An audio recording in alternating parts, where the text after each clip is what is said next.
The Book of Job. Chapter 1. There was a man in the land of Uz, whose name was Job. And that man was blameless and upright, and one who feared God and shunned evil. And 7 sons and 3 daughters were born to him. Also his possessions were 7,000 sheep, 3,000 camels, 500 yoke of oxen, 500 female donkeys, and a very large household, so that this man was the greatest of all the people of the East. And his sons would go and feast in their houses, each on his appointed day, and would send and invite their 3 sisters to eat and drink with them. So it was, when the days of feasting had run their course, that Job would send and sanctify them. And he would rise early in the morning, and offer burnt offerings according to the number of them all. For Job said, "It may be that my sons have sinned and cursed God in their hearts." Thus Job did regularly. Now there was a day when the sons of God came to present themselves before the Lord, and Satan also came among them. And the Lord said to Satan, "From where do you come?" So Satan answered the Lord and said, "From going to and fro on the earth, and from walking back and forth on it." Then the Lord said to Satan, "Have you considered my servant Job, that there is none like him on the earth, a blameless and upright man, one who fears God and shuns evil?" So Satan answered the Lord and said, "Does Job fear God for nothing? Have you not made a hedge around him, around his household, and around all that he has on every side? You have blessed the work of his hands, and his possessions have increased in the land. But now, stretch out your hand and touch all that he has, and he will surely curse you to your face." And the Lord said to Satan, "Behold, all that he has is in your power. Only do not lay a hand on his person."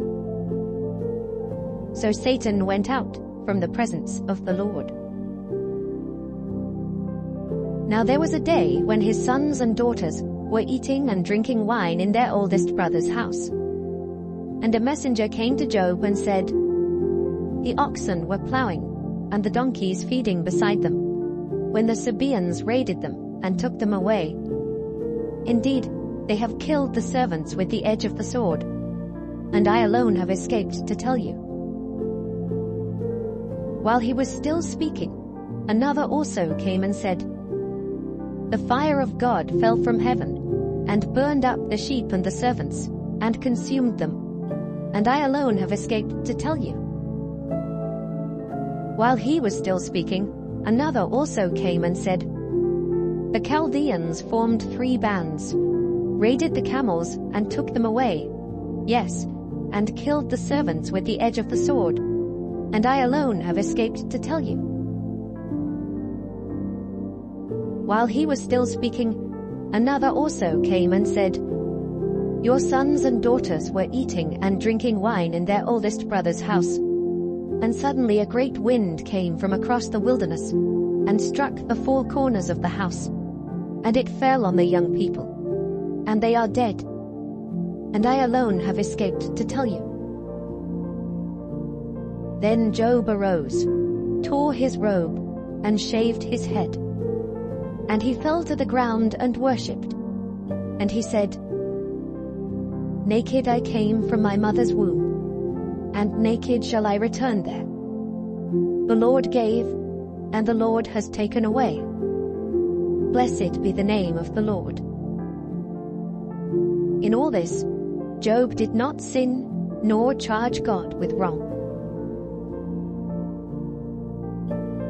Chapter 2. Again, there was a day when the sons of God came to present themselves before the Lord, and Satan came also among them, to present himself before the Lord.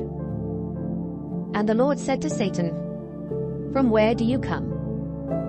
Satan answered the Lord and said, from going to and fro on the earth, and from walking back and forth on it.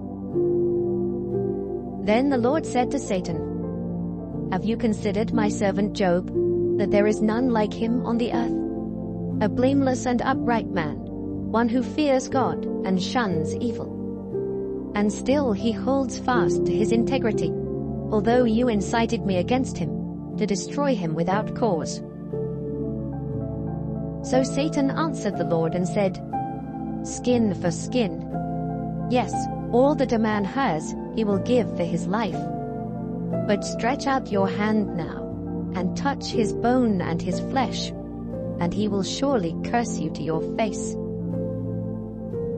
And the Lord said to Satan, "Behold, he is in your hand, but spare his life." So Satan went out from the presence of the Lord, and struck Job with painful boils from the sole of his foot to the crown of his head. And he took for himself a potsherd with which to scrape himself, while he sat in the midst of the ashes. Then his wife said to him, "Do you still hold fast to your integrity? Curse God and die." But he said to her, "You speak as one of the foolish women speaks. Shall we indeed accept good from God, and shall we not accept adversity?"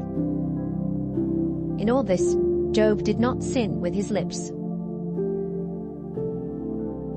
Now, when Job's 3 friends heard of all this adversity that had come upon him, each one came from his own place.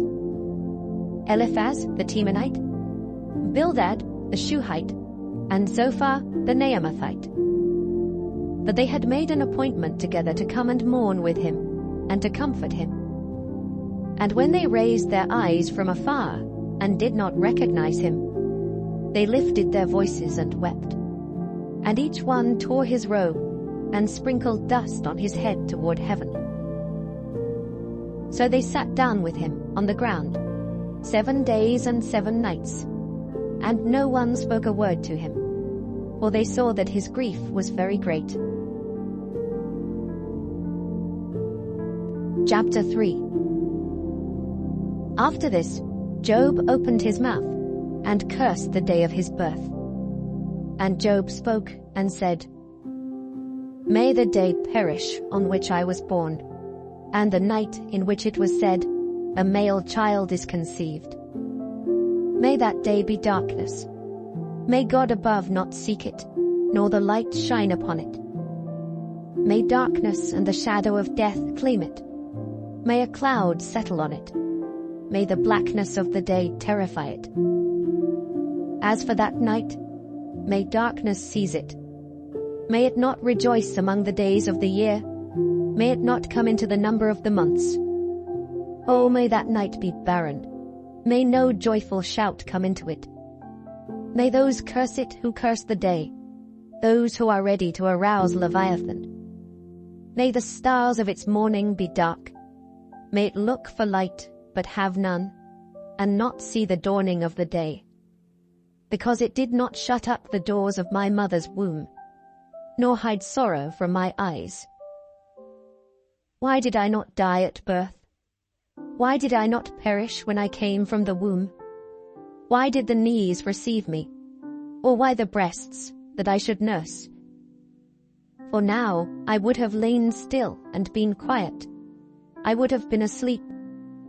Then I would have been at rest with kings and counselors of the earth, who built ruins for themselves, or with princes who had gold, who filled their houses with silver. Or why was I not hidden like a stillborn child, like infants who never saw light? There the wicked cease from troubling, and there the weary are at rest. There the prisoners rest together. They do not hear the voice of the oppressor. The small and great are there, and the servant is free from his master. Why is light given to him who is in misery, and life to the bitter of soul, who long for death, but it does not come, and search for it more than hidden treasures, who rejoice exceedingly, and are glad when they can find the grave? Why is light given to a man whose way is hidden, and whom God has hedged in? For my sighing comes before I eat, and my groanings pour out like water. For the thing I greatly feared has come upon me, and what I dreaded has happened to me. I am not at ease, nor am I quiet. I have no rest, for trouble comes. Chapter 4. Then Eliphaz the Temanite answered and said, If one attempts a word with you, will you become weary? But who can withhold himself from speaking? Surely you have instructed many, and you have strengthened weak hands. Your words have upheld him who was stumbling, and you have strengthened the feeble knees. But now it comes upon you, and you are weary. It touches you, and you are troubled. Is not your reverence your confidence, and the integrity of your ways your hope? Remember now, who ever perished being innocent? Or where were the upright ever cut off? Even as I have seen, those who plow iniquity and sow trouble reap the same. By the blast of God they perish, and by the breath of his anger they are consumed.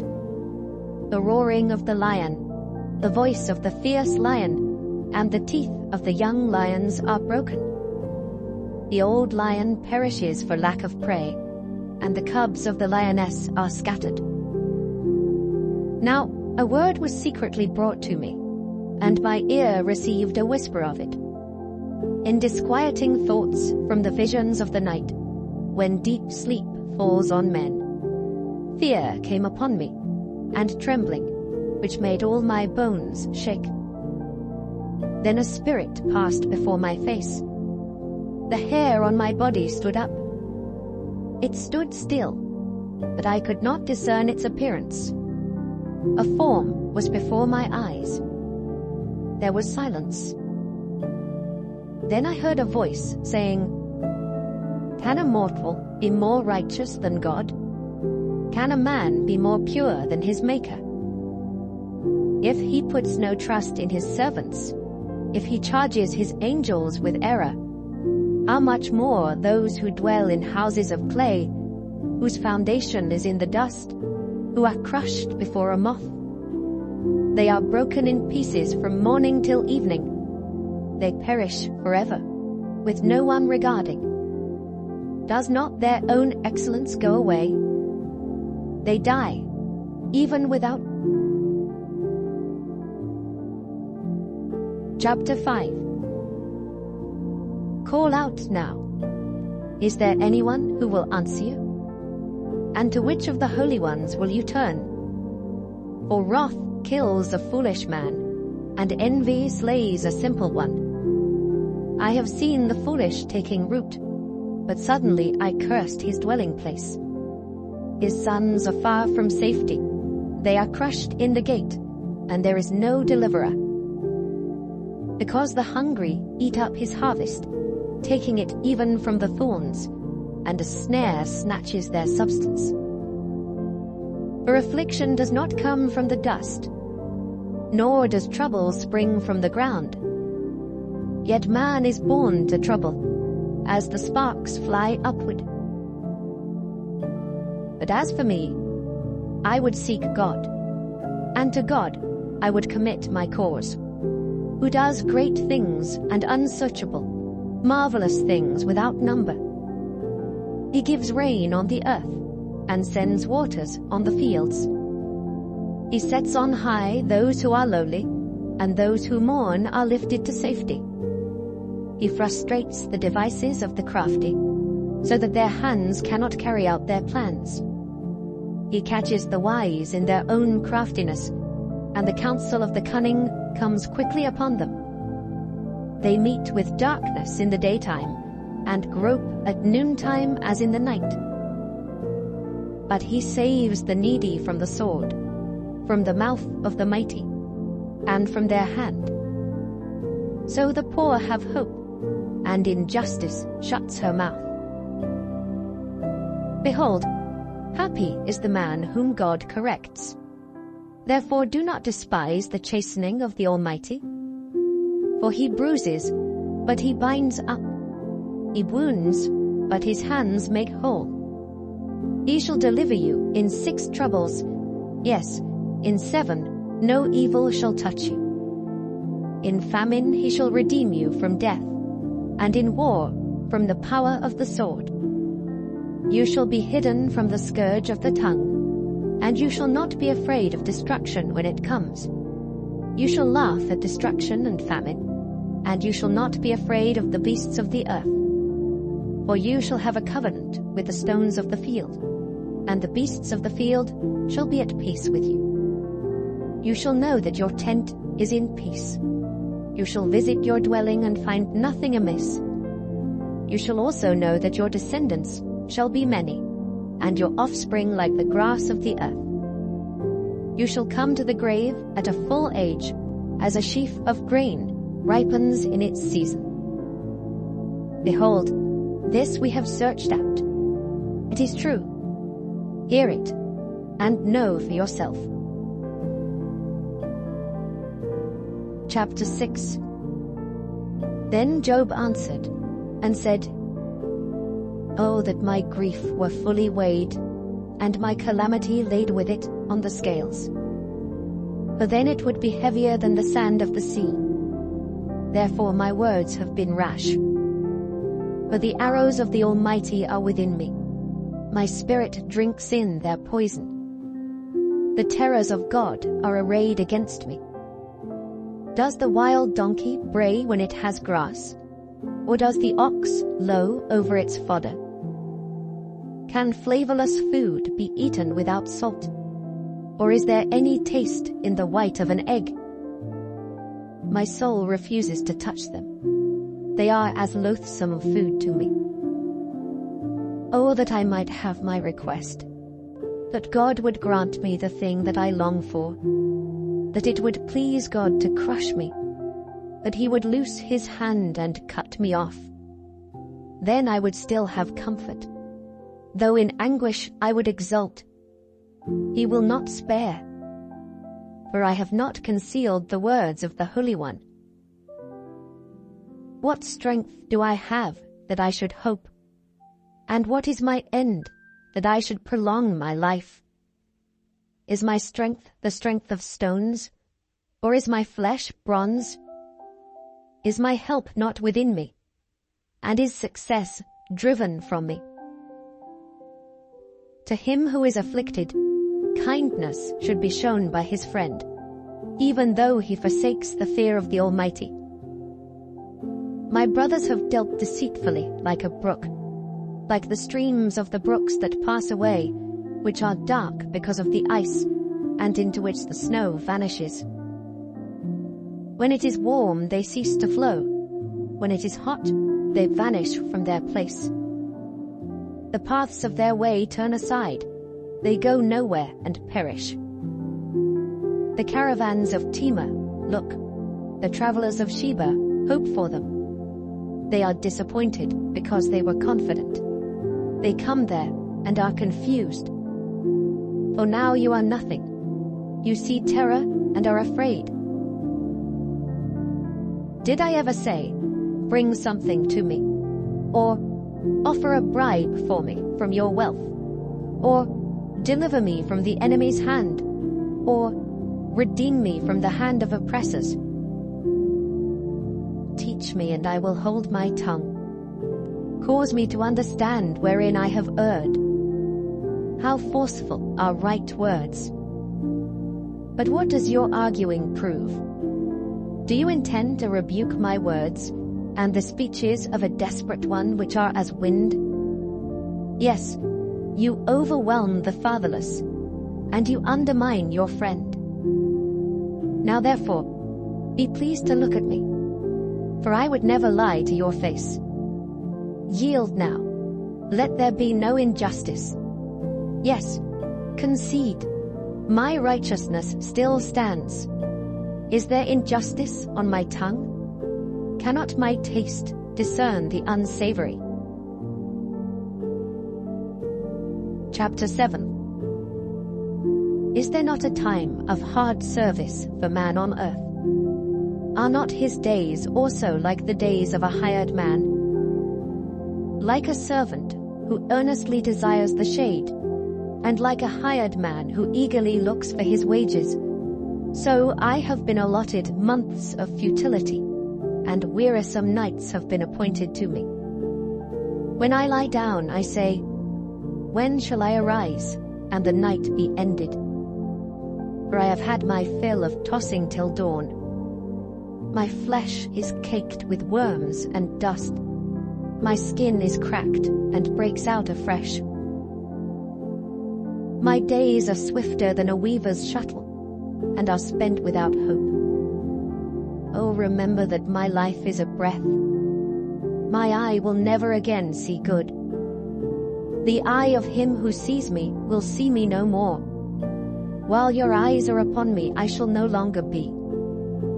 As the cloud disappears and vanishes away, so he who goes down to the grave does not come up. He shall never return to his house, nor shall his place know him any more. Therefore I will not restrain my mouth. I will speak in the anguish of my spirit. I will complain in the bitterness of my soul. Am I a sea, or a sea serpent, that you set a guard over me? When I say, my bed will comfort me, my couch will ease my complaint, then you scare me with dreams and terrify me with visions, so that my soul chooses strangling and death rather than my body. I loathe my life. I would not live forever. Let me alone, for my days are but a breath. What is man, that you should exalt him, that you should set your heart on him, that you should visit him every morning, and test him every moment? How long? Will you not look away from me, and let me alone till I swallow my saliva? Have I sinned? What have I done to you, O watcher of men? Why have you set me as your target, so that I am a burden to myself? Why then do you not pardon my transgression, and take away my iniquity? For now I will lie down in the dust, and you will seek me diligently, but I will no longer be. Chapter 8. Then Bildad the Shuhite answered and said, How long will you speak these things, and the words of your mouth be like a strong wind? Does God subvert judgment, or does the Almighty pervert justice? If your sons have sinned against him, he has cast them away for their transgression. If you would earnestly seek God, and make your supplication to the Almighty, if you are pure and upright, surely now he would awake for you, and prosper your rightful dwelling place. Though your beginning was small, yet your latter end would increase abundantly. For inquire, please, of the former age, and consider the things discovered by their fathers. For we were born yesterday, and know nothing, because our days on earth are a shadow. Will they not teach you, and tell you, and utter words from their heart? Can the papyrus grow up without a marsh? Can the reeds flourish without water? While it is yet green and not cut down, it withers before any other plant. So are the paths of all who forget God, and the hope of the hypocrite shall perish, whose confidence shall be cut off, and whose trust is a spider's web. He leans on his house, but it does not stand. He holds it fast, but it does not endure. He grows green in the sun, and his branches spread out in his garden. His roots wrap around the rock heap, and look for a place in the stones. If he is destroyed from his place, then it will deny him, saying, I have not seen you. Behold, this is the joy of his way, and out of the earth others will grow. Behold, God will not cast away the blameless, nor will he uphold the evildoers.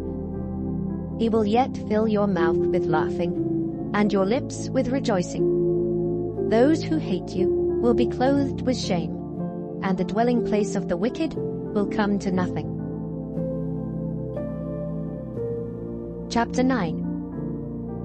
Then Job answered and said, Truly, I know it is so.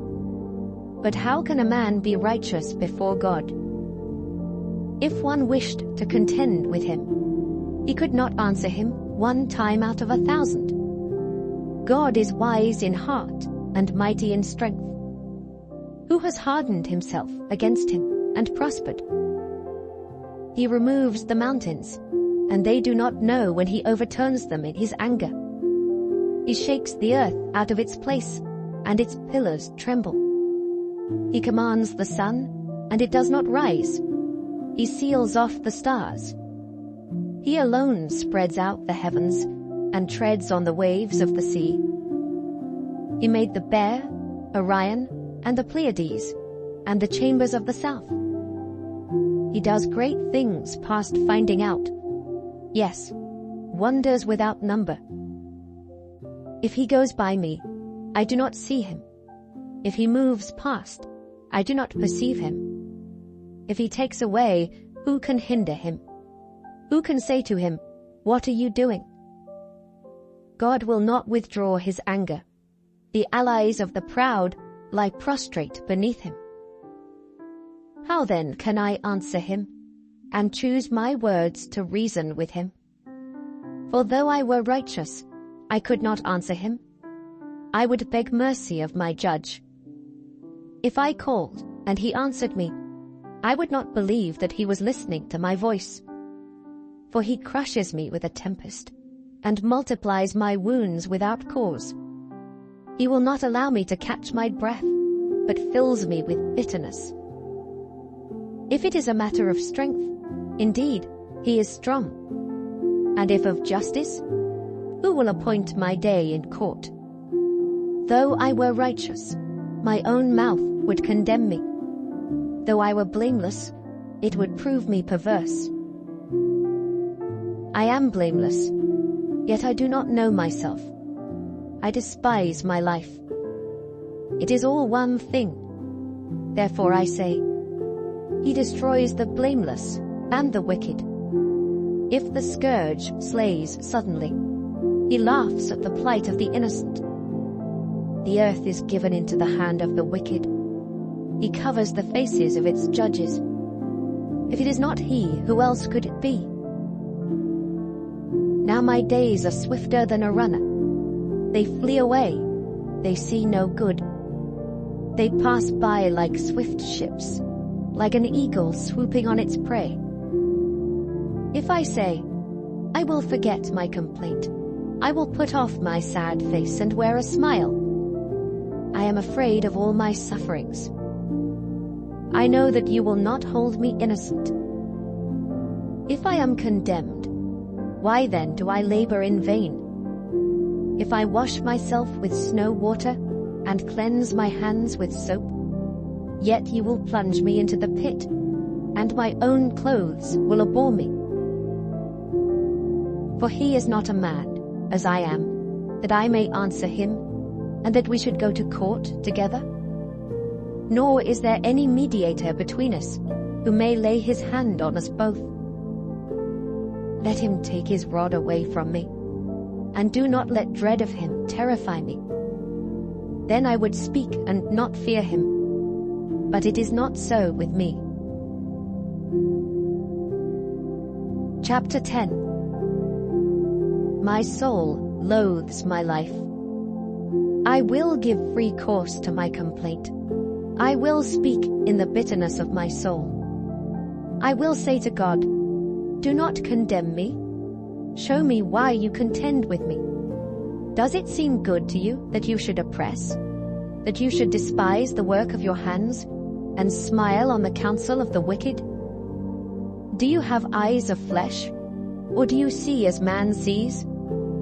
Are your days like the days of a mortal man? Are your years like the days of a mighty man, that you should seek for my iniquity and search out my sin? Although you know that I am not wicked, and there is no one who can deliver from your hand, your hands have made me and fashioned me, an intricate unity. Yet you would destroy me. Remember, I pray, that you have made me like clay, and will you turn me into dust again? Did you not pour me out like milk, and curdle me like cheese, clothe me with skin and flesh, and knit me together with bones and sinews? You have granted me life and favor, and your care has preserved my spirit. And these things you have hidden in your heart. I know that this was with you. If I sin, then you mark me, and will not acquit me of my iniquity. If I am wicked, woe to me. Even if I am righteous, I cannot lift up my head. I am full of disgrace. See my misery. If my head is exalted, you hunt me like a fierce lion. And again you show yourself awesome against me. You renew your witnesses against me, and increase your indignation toward me. Changes and war are ever with me. Why then have you brought me out of the womb? Oh, that I had perished, and no eye had seen me. I would have been as though I had not been. I would have been carried from the womb to the grave. Are not my days few? Cease. Leave me alone, that I may take a little comfort, before I go to the place from which I shall not return, to the land of darkness and the shadow of death, a land as dark as darkness itself, as the shadow of death, without any order, where even the light is like darkness. Chapter 11. Then Zophar the Naamathite answered, and said, Should not the multitude of words be answered? And should a man full of talk be vindicated? Should your empty talk make men hold their peace? And when you mock, should no one rebuke you? For you have said, My doctrine is pure, and I am clean in your eyes. But oh, that God would speak and open his lips against you, that he would show you the secrets of wisdom, for they would double your prudence. Know therefore that God exacts from you less than your iniquity deserves. Can you search out the deep things of God? Can you find out the limits of the Almighty? They are higher than heaven. What can you do? Deeper than Sheol.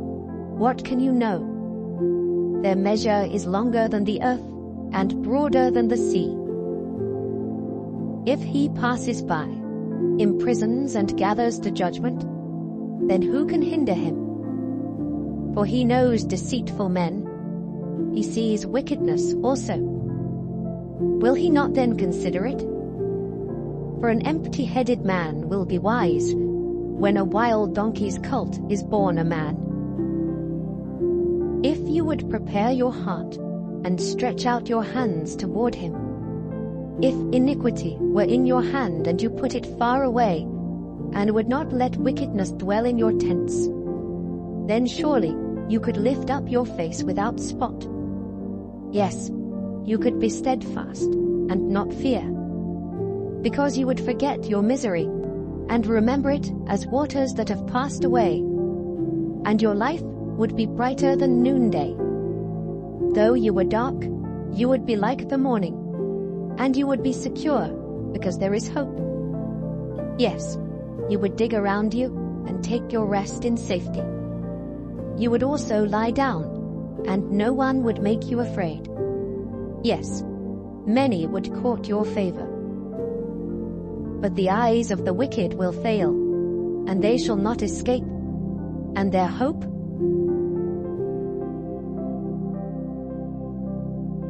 Chapter 12.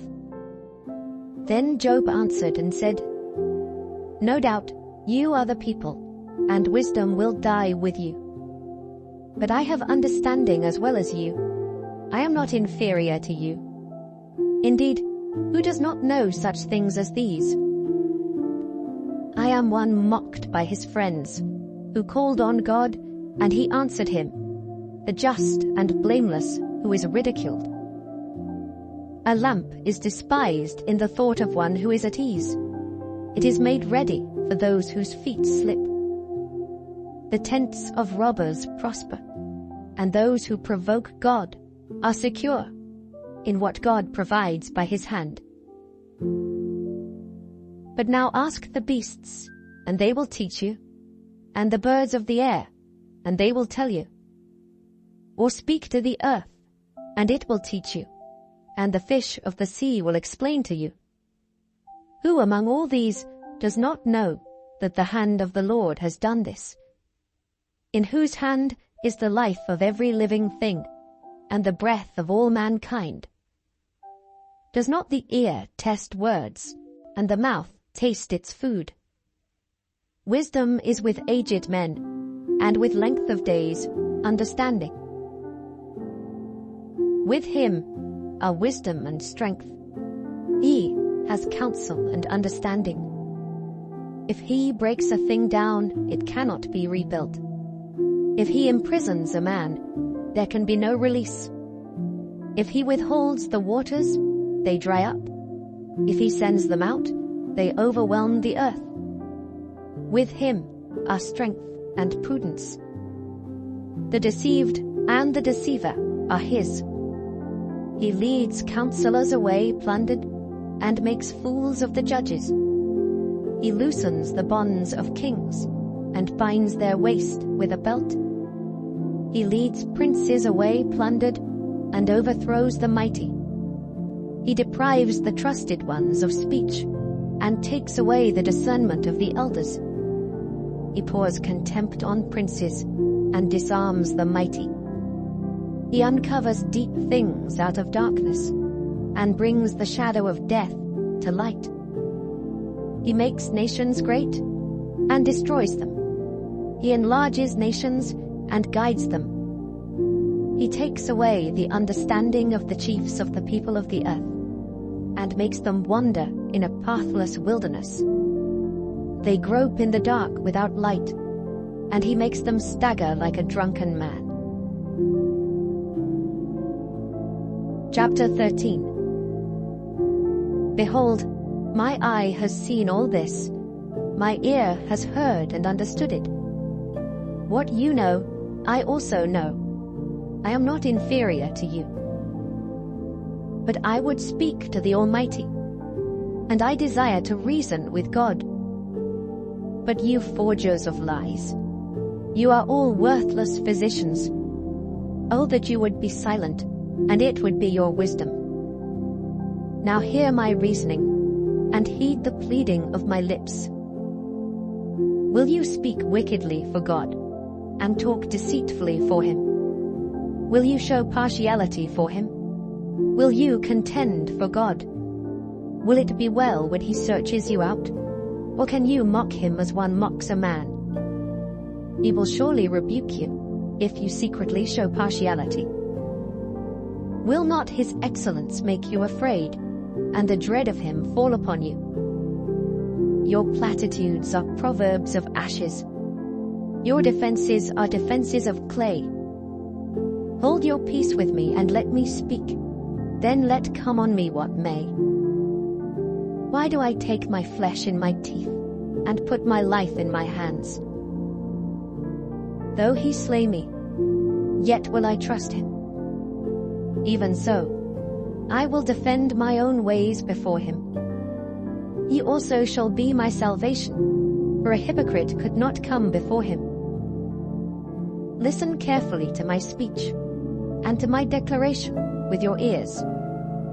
See now, I have prepared my case. I know that I shall be vindicated. Who is he who will contend with me? If now I hold my tongue, I perish. Only two things do not do to me. Then I will not hide myself from you. Withdraw your hand far from me, and let not the dread of you make me afraid. Then call, and I will answer. Or let me speak, then you respond to me. How many are my iniquities and sins? Make me know my transgression and my sin. Why do you hide your face and regard me as your enemy? Will you frighten a leaf driven to and fro? And will you pursue dry stubble? For you write bitter things against me, and make me inherit the iniquities of my youth.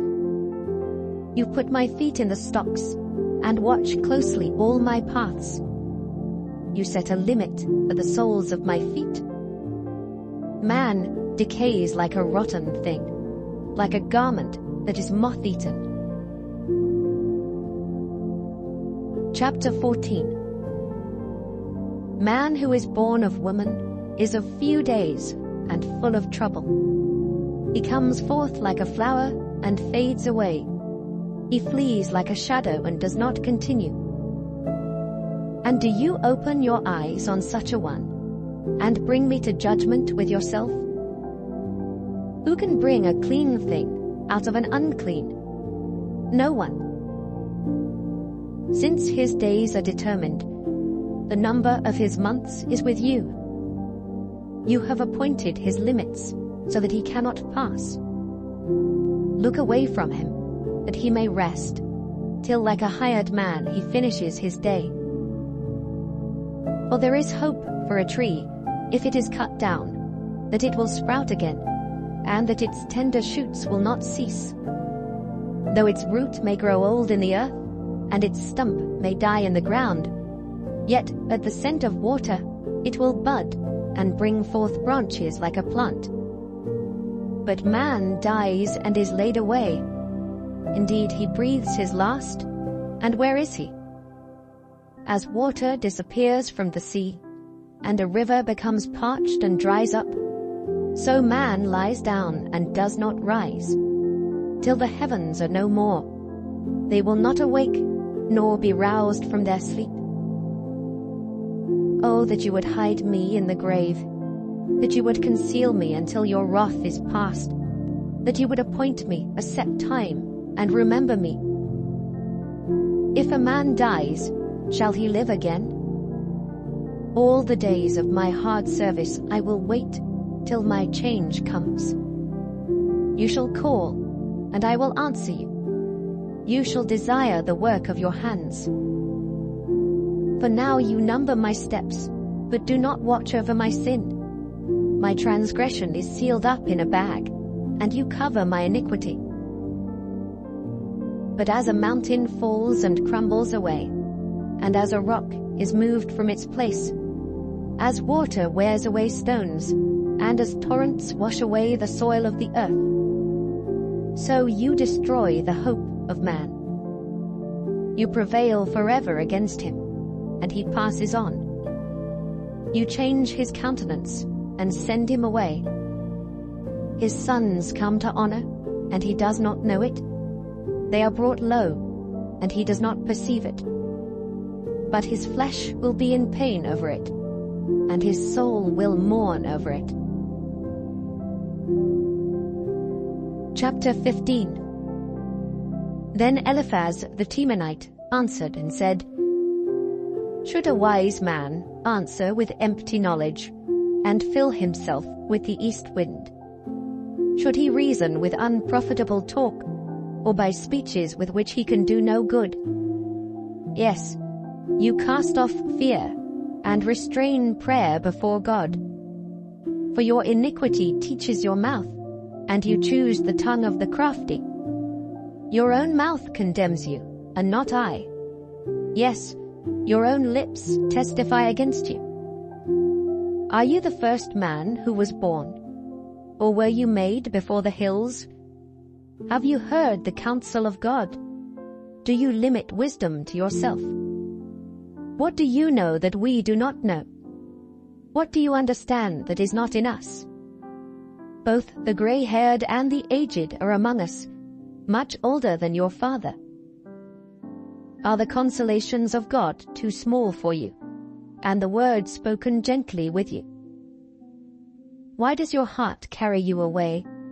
And what do your eyes wink at, that you turn your spirit against God, and let such words go out of your mouth? What is man, that he could be pure? And he who is born of a woman, that he could be righteous? If God puts no trust in his saints, and the heavens are not pure in his sight, how much less man, who is abominable and filthy, who drinks iniquity like water? I will tell you, hear me. What I have seen I will declare, what wise men have told, not hiding anything received from their fathers, to whom alone the land was given, and no alien passed among them. The wicked man writhes with pain all his days, and the number of years is hidden from the oppressor. Dreadful sounds are in his ears. In prosperity the destroyer comes upon him. He does not believe that he will return from darkness, for a sword is waiting for him. He wanders about for bread, saying, "Where is it?" He knows that a day of darkness is ready at his hand. Trouble and anguish make him afraid. They overpower him, like a king ready for battle. For he stretches out his hand against God, and acts defiantly against the Almighty, running stubbornly against him with his strong embossed shield. Though he has covered his face with his fatness, and made his waist heavy with fat, he dwells in desolate cities, in houses which no one inhabits, which are destined to become ruins. He will not be rich, nor will his wealth continue, nor will his possessions overspread the earth. He will not depart from darkness. The flame will dry out his branches, and by the breath of his mouth he will go away. Let him not trust in futile things, deceiving himself, for futility will be his reward. It will be accomplished before his time, and his branch will not be green. He will shake off his unripe grape like a vine, and cast off his blossom like an olive tree. But the company of hypocrites will be barren, and fire will consume the tents of bribery. They conceive trouble and bring forth futility. Their womb prepares deceit. Chapter 16. Then Job answered and said, I have heard many such things. Miserable comforters are you all. Shall words of wind have an end? Or what provokes you, that you answer? I also could speak as you do, if your soul were in my soul's place. I could heap up words against you, and shake my head at you. But I would strengthen you with my mouth, and the comfort of my lips would relieve your grief. Though I speak, my grief is not relieved. And if I remain silent, how am I eased? But now he has worn me out. You have made desolate all my company. You have shriveled me up, and it is a witness against me. My leanness rises up against me, and bears witness to my face. He tears me in his wrath, and hates me. He gnashes at me with his teeth. My adversary sharpens his gaze on me. They gape at me with their mouth. They strike me reproachfully on the cheek. They gather together against me. God has delivered me to the ungodly, and turned me over to the hands of the wicked. I was at ease, but he has shattered me. He also has taken me by my neck, and shaken me to pieces. He has set me up for his target. His archers surround me. He pierces my heart and does not pity. He pours out my gall on the ground. He breaks me with wound upon wound. He runs at me like a warrior. I have sewn sackcloth over my skin, and laid my head in the dust. My face is flushed from weeping, and on my eyelids is the shadow of death. Although no violence is in my hands, and my prayer is pure. O earth, do not cover my blood, and let my cry have no resting place. Surely even now my witness is in heaven, and my evidence is on high. My friends scorn me. My eyes pour out tears to God. Oh, that one might plead for a man with God, as a man pleads for his neighbor. For when a few years are finished, I shall go the way. Chapter 17.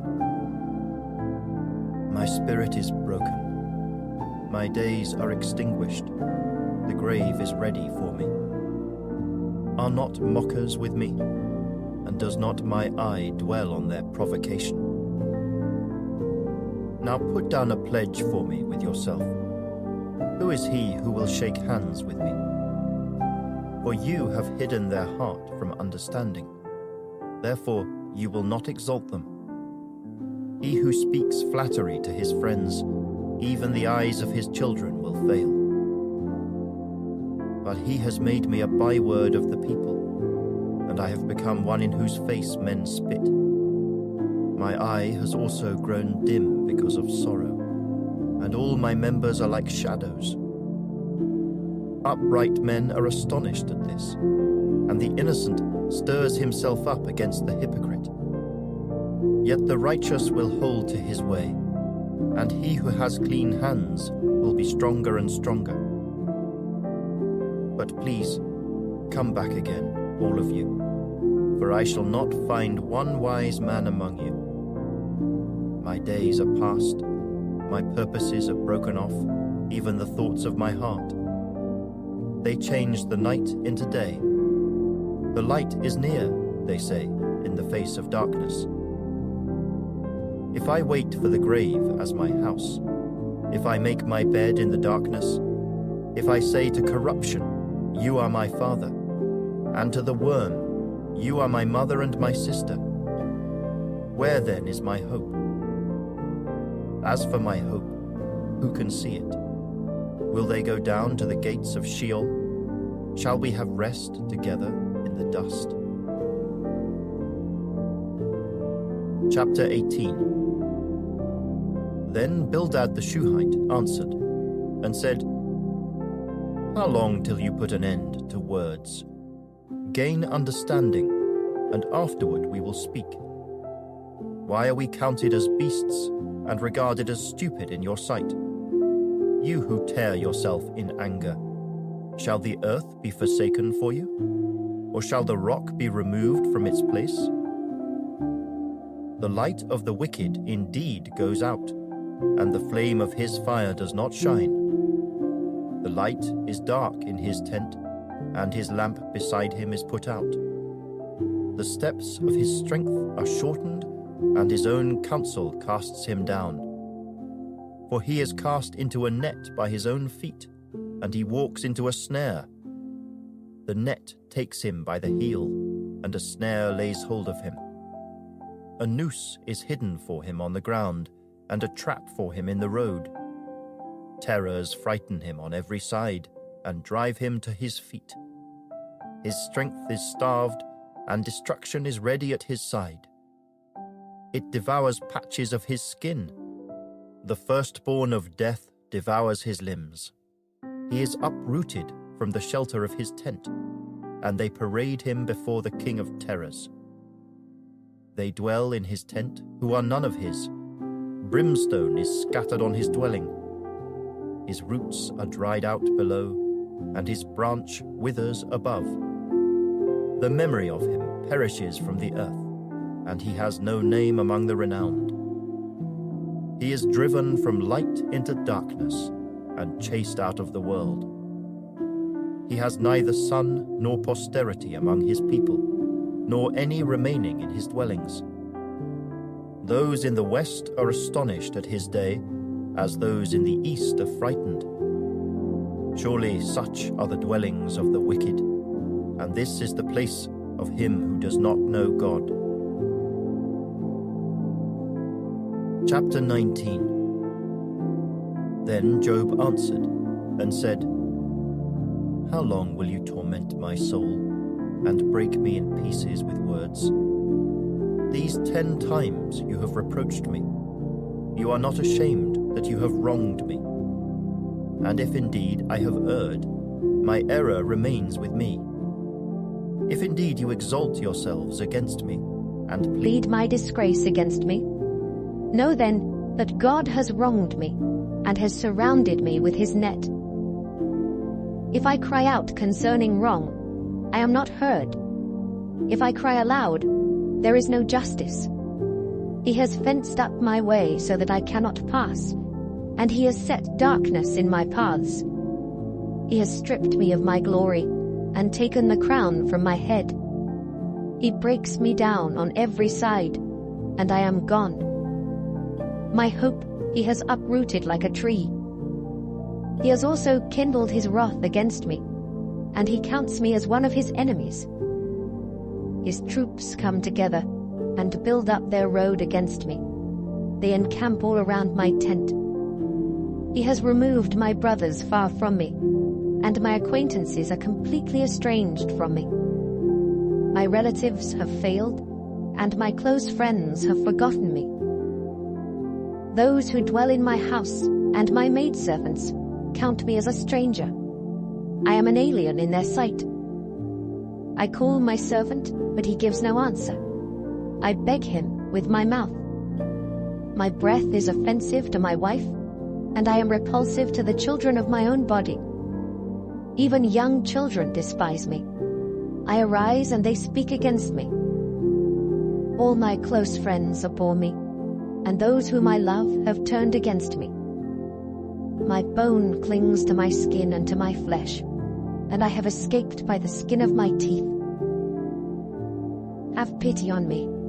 Have pity on me, O you my friends, for the hand of God has struck me. Why do you persecute me as God does, and are not satisfied with my flesh?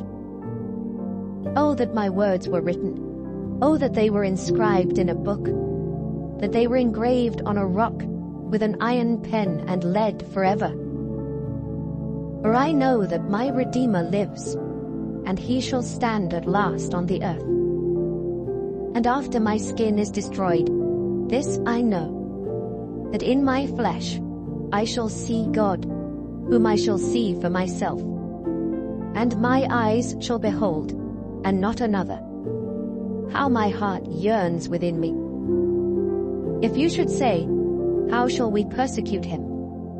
Since the root of the matter is found in me, be afraid of the sword for yourselves. For wrath brings the punishment of the sword, that you may know there is a judgment. Chapter 20. Then Zophar the Naamathite answered and said, Therefore my anxious thoughts make me answer, because of the turmoil within me.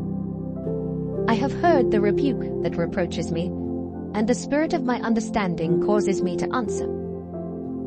Do you not know this of old, since man was placed on earth, that the triumphing of the wicked is short, and the joy of the hypocrite is but for a moment? Though his haughtiness mounts up to the heavens, and his head reaches to the clouds, yet he will perish forever, like his own refuse. Those who have seen him will say, Where is he? He will fly away like a dream, and not be found.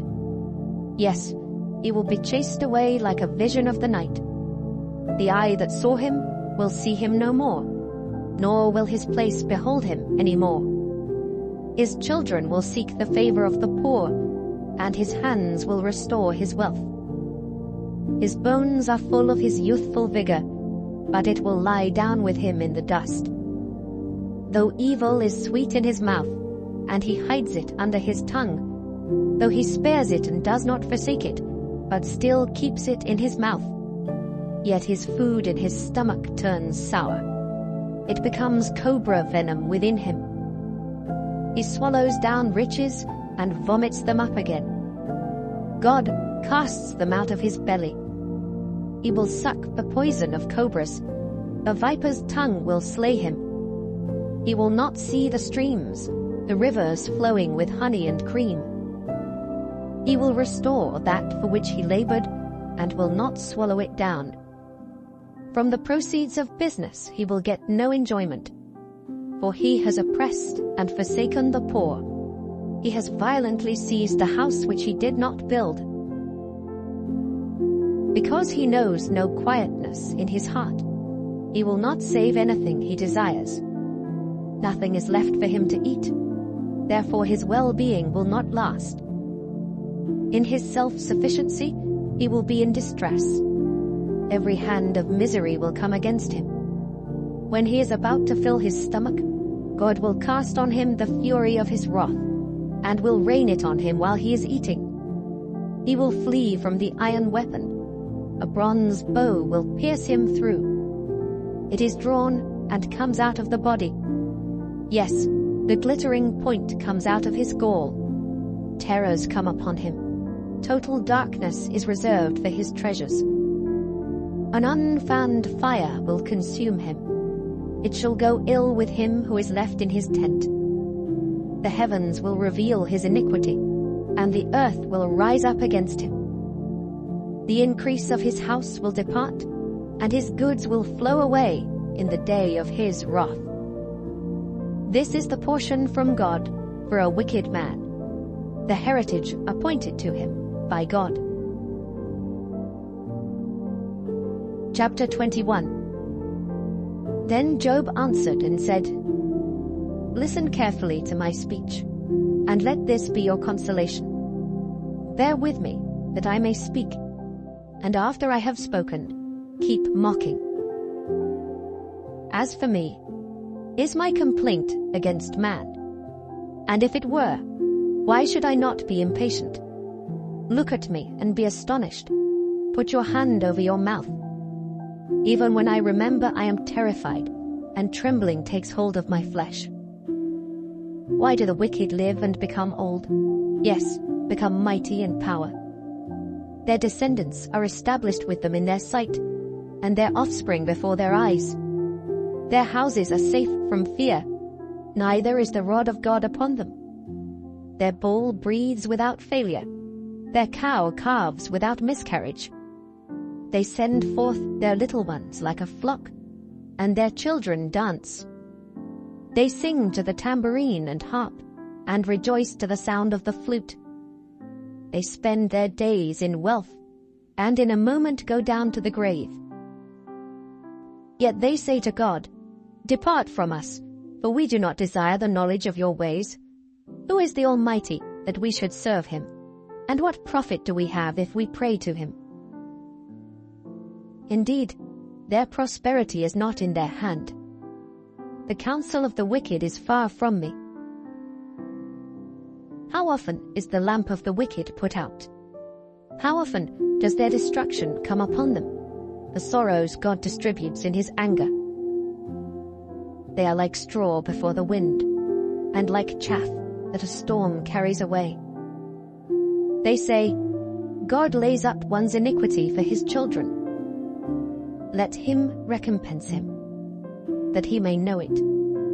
Let his eyes see his destruction, and let him drink of the wrath of the Almighty. For what does he care about his household after him, when the number of his months is cut in half? Can anyone teach God knowledge, since he judges those on high? One dies in his full strength, being wholly at ease and secure. His pails are full of milk, and the marrow of his bones is moist. Another man dies in the bitterness of his soul, never having eaten with pleasure. They lie down alike in the dust, and worms cover them. Look, I know your thoughts, and the schemes with which you would wrong me. For you say, Where is the house of the prince? And where is the tent, the dwelling place of the wicked? Have you not asked those who travel the road, and do you not know their signs? For the wicked are reserved for the day of doom. They shall be brought out on the day of wrath. Who condemns his way to his face? And who repays him for what he has done? Yet he shall be brought to the grave, and a vigil kept over the tomb. The clods of the valley shall be sweet to him. Everyone shall follow him, as countless have gone before him. How then can you comfort me with empty words, since falsehood remains in your answers?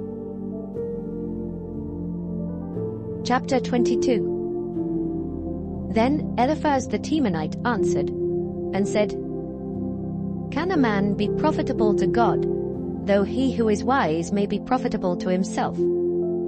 Is it any pleasure to the Almighty that you are righteous? Or is it gain to him that you make your ways blameless? Is it because of your fear of him that he corrects you and enters into judgment with you? Is not your wickedness great, and your iniquity without end? For you have taken pledges from your brother for no reason, and stripped the naked of their clothing.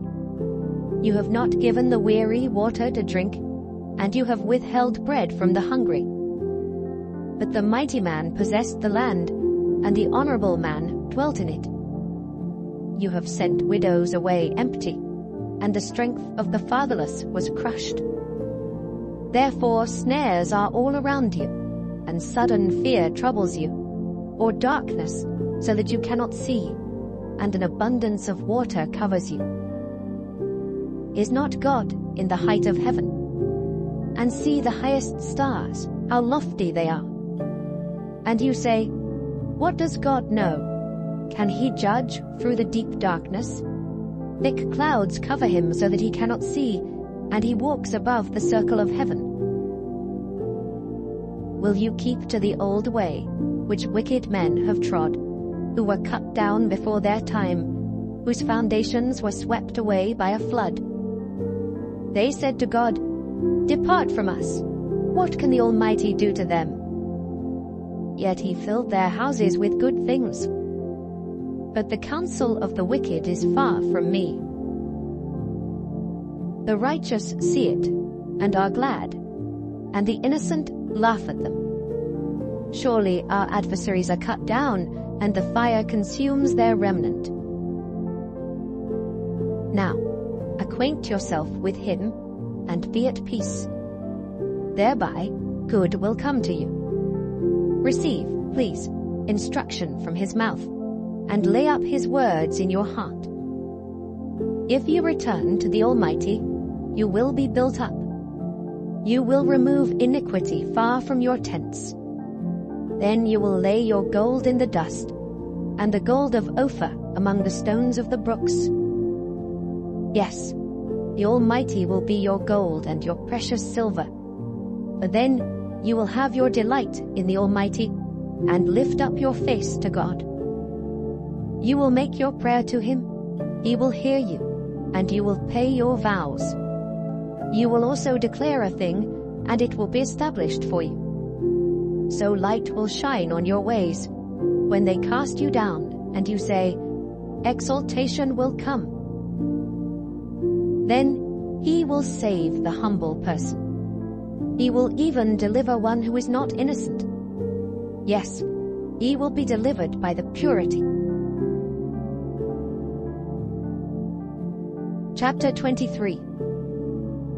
Then Job answered and said, Even today my complaint is bitter. My hand is listless because of my groaning. Oh, that I knew where I might find him, that I might come to his seat. I would present my case before him, and fill my mouth with arguments. I would know the words which he would answer me, and understand what he would say to me. Would he contend with me in his great power? No, but he would take note of me. There the upright could reason with him, and I would be delivered forever from my judge. Look, I go forward, but he is not there, and backward, but I cannot perceive him. When he works on the left hand, I cannot behold him. When he turns to the right hand, I cannot see him. But he knows the way that I take. When he has tested me, I shall come forth as gold, My foot has held fast to his steps. I have kept his way and not turned aside. I have not departed from the commandment of his lips. I have treasured the words of his mouth more than my necessary food. But he is unique, and who can make him change? And whatever his soul desires, that he does. For he performs what is appointed for me, and many such things are with him. Therefore I am terrified at his presence. When I consider this, I am afraid of him. For God made my heart weak, and the Almighty terrifies me. Because I was not cut off from the presence of darkness, and he did not hide deep darkness from. Chapter 24. Since times are not hidden from the Almighty, why do those who know him see not his days? Some remove landmarks. They seize flocks violently and feed on them. They drive away the donkey of the fatherless. They take the widow's ox as a pledge. They push the needy off the road. All the poor of the land are forced to hide. Indeed, like wild donkeys in the desert, they go out to their work, searching for food.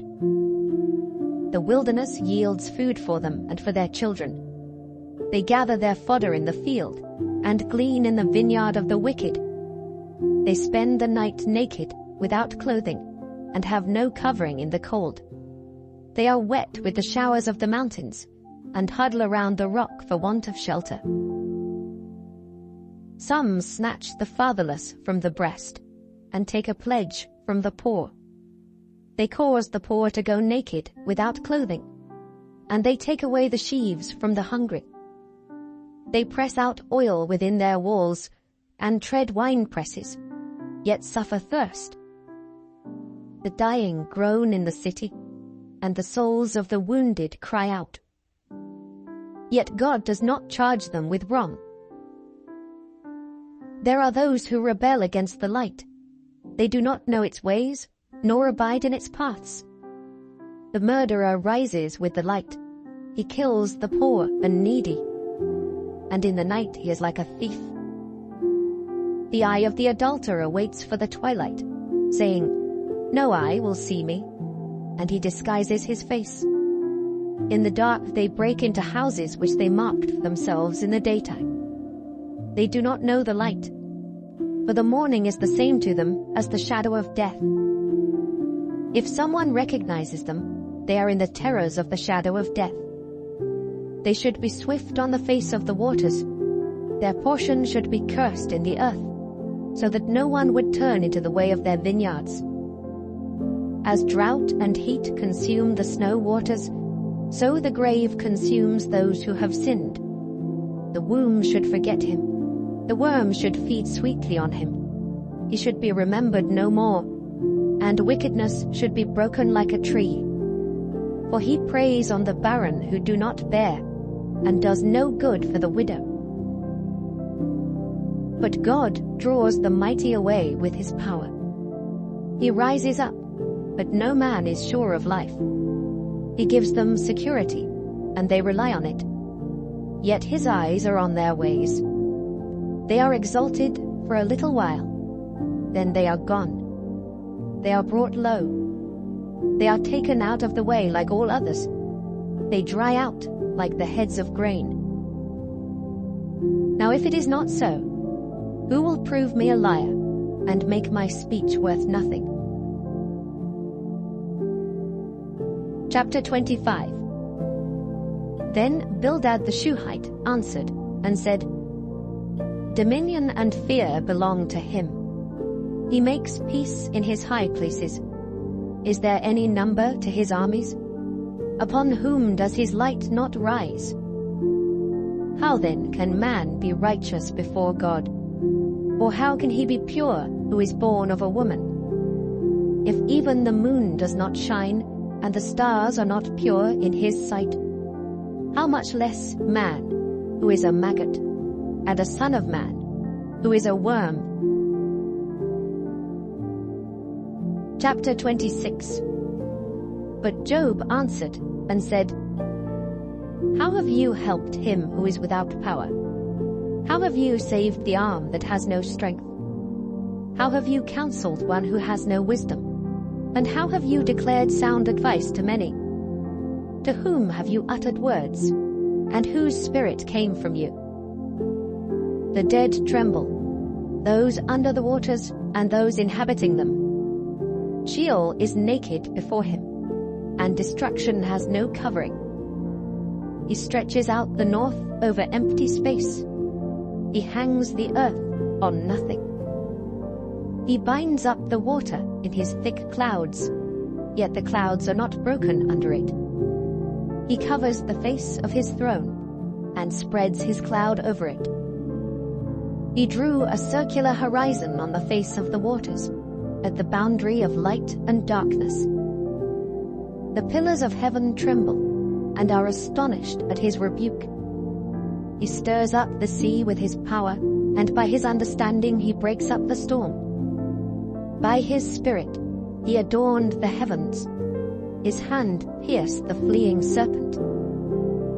Indeed, these are the mere edges of his ways, and how small a whisper we hear of him. But the thunder of his power, who can understand?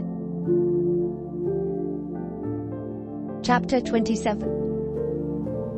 Moreover, Job continued his discourse, and said, As God lives, who has taken away my justice, and the Almighty, who has made my soul bitter. As long as my breath is in me, and the breath of God in my nostrils, my lips will not speak wickedness, nor my tongue utter deceit. Far be it from me, that I should say you are right. Till I die, I will not put away my integrity from me. My righteousness I hold fast, and will not let it go. My heart shall not reproach me as long as I live. May my enemy be like the wicked, and he who rises up against me like the unrighteous. For what is the hope of the hypocrite, though he may gain much, if God takes away his life? Will God hear his cry when trouble comes upon him? Will he delight himself in the Almighty? Will he always call on God? I will teach you about the hand of God. What is with the Almighty I will not conceal. Surely all of you have seen it. Why then do you behave with complete nonsense? This is the portion of a wicked man with God, and the heritage of oppressors, received from the Almighty. If his children are multiplied, it is for the sword, and his offspring shall not be satisfied with bread. Those who survive him shall be buried in death, and their widows shall not weep. Though he heaps up silver like dust, and piles up clothing like clay, he may pile it up, but the just will wear it, and the innocent will divide the silver. He builds his house like a moth, like a booth which a watchman makes.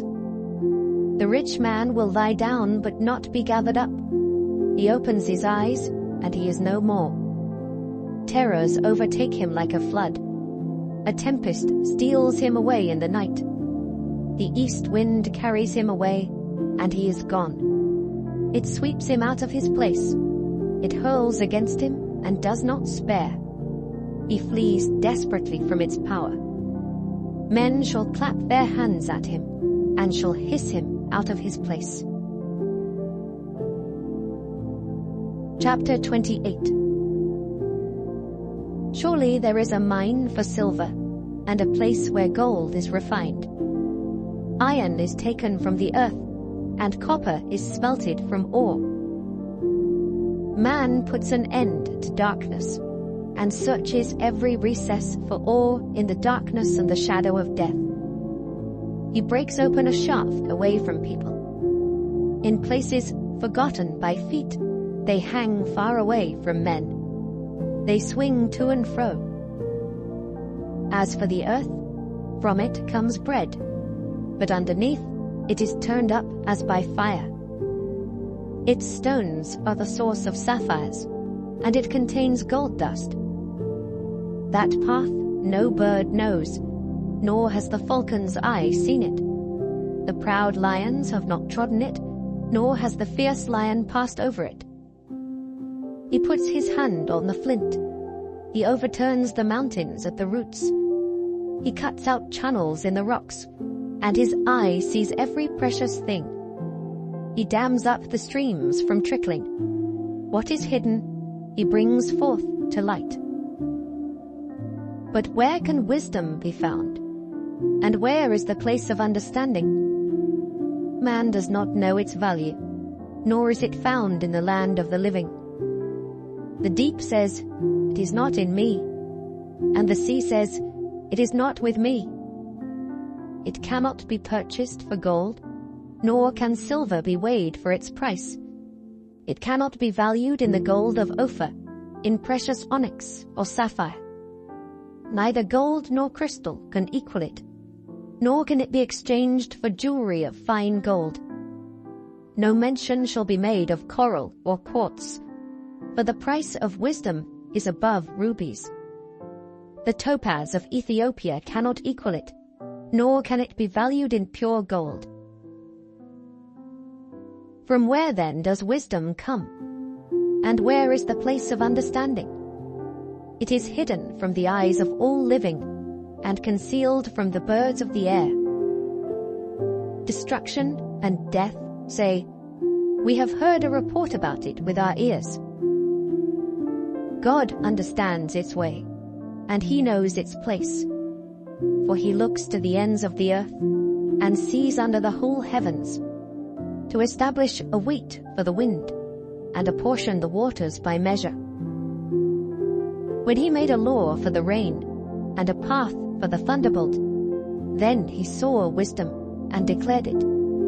He prepared it, indeed, he searched it out. And to man he said, "Behold, the fear of the Lord, that is wisdom, and to depart from evil is understanding." Chapter 29. Job further continued his discourse, and said, "Oh, that I were as in months past, as in the days when God watched over me, when his lamp shone upon my head, and when by his light I walked through darkness. Just as I was in the days of my prime, when the friendly counsel of God was over my tent, when the Almighty was yet with me, when my children were around me, when my steps were bathed with cream, and the rock poured out rivers of oil for me. When I went out to the gate by the city, when I took my seat in the open square, the young men saw me and hid, and the aged arose and stood. The princes refrained from talking, and put their hand on their mouth. The voice of nobles was hushed, and their tongue stuck to the roof of their mouth. When the ear heard, then it blessed me. When the eye saw, then it approved me.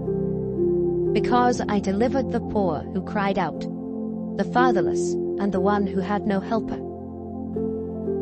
The blessing of a perishing man came upon me, and I caused the widow's heart to sing for joy.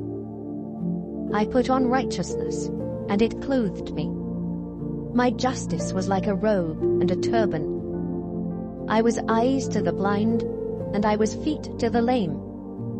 I was a father to the poor, and I searched out the case that I did not know. I broke the fangs of the wicked, and plucked the victim from his teeth.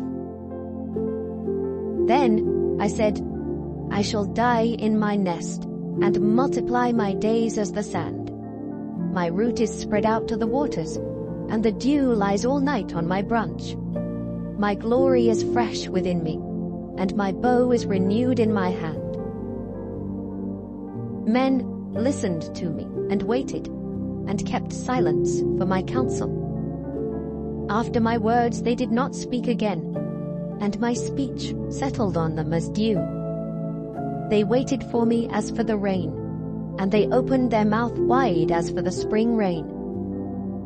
If I mocked at them, they did not believe it, and the light of my countenance they did not cast down. I chose the way for them, and sat as chief.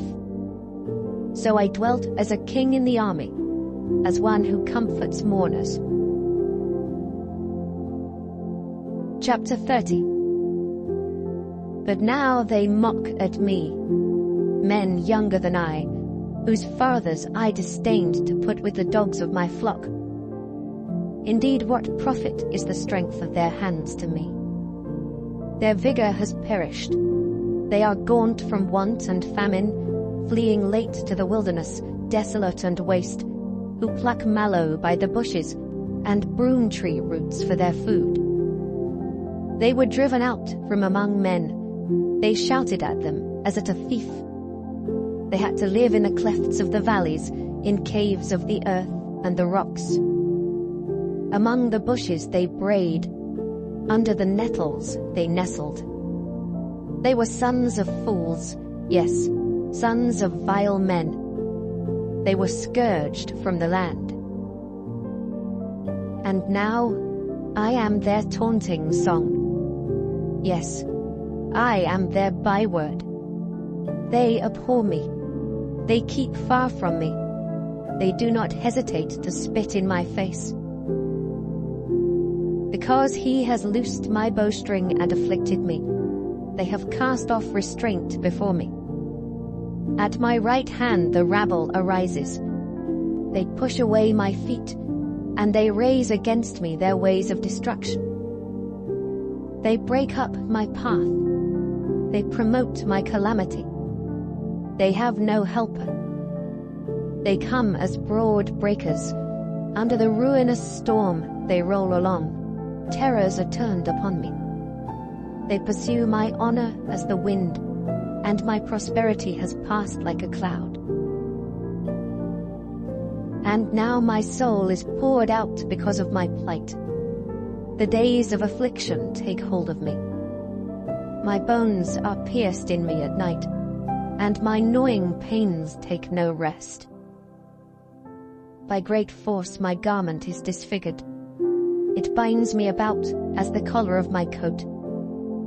He has cast me into the mire, and I have become like dust and ashes.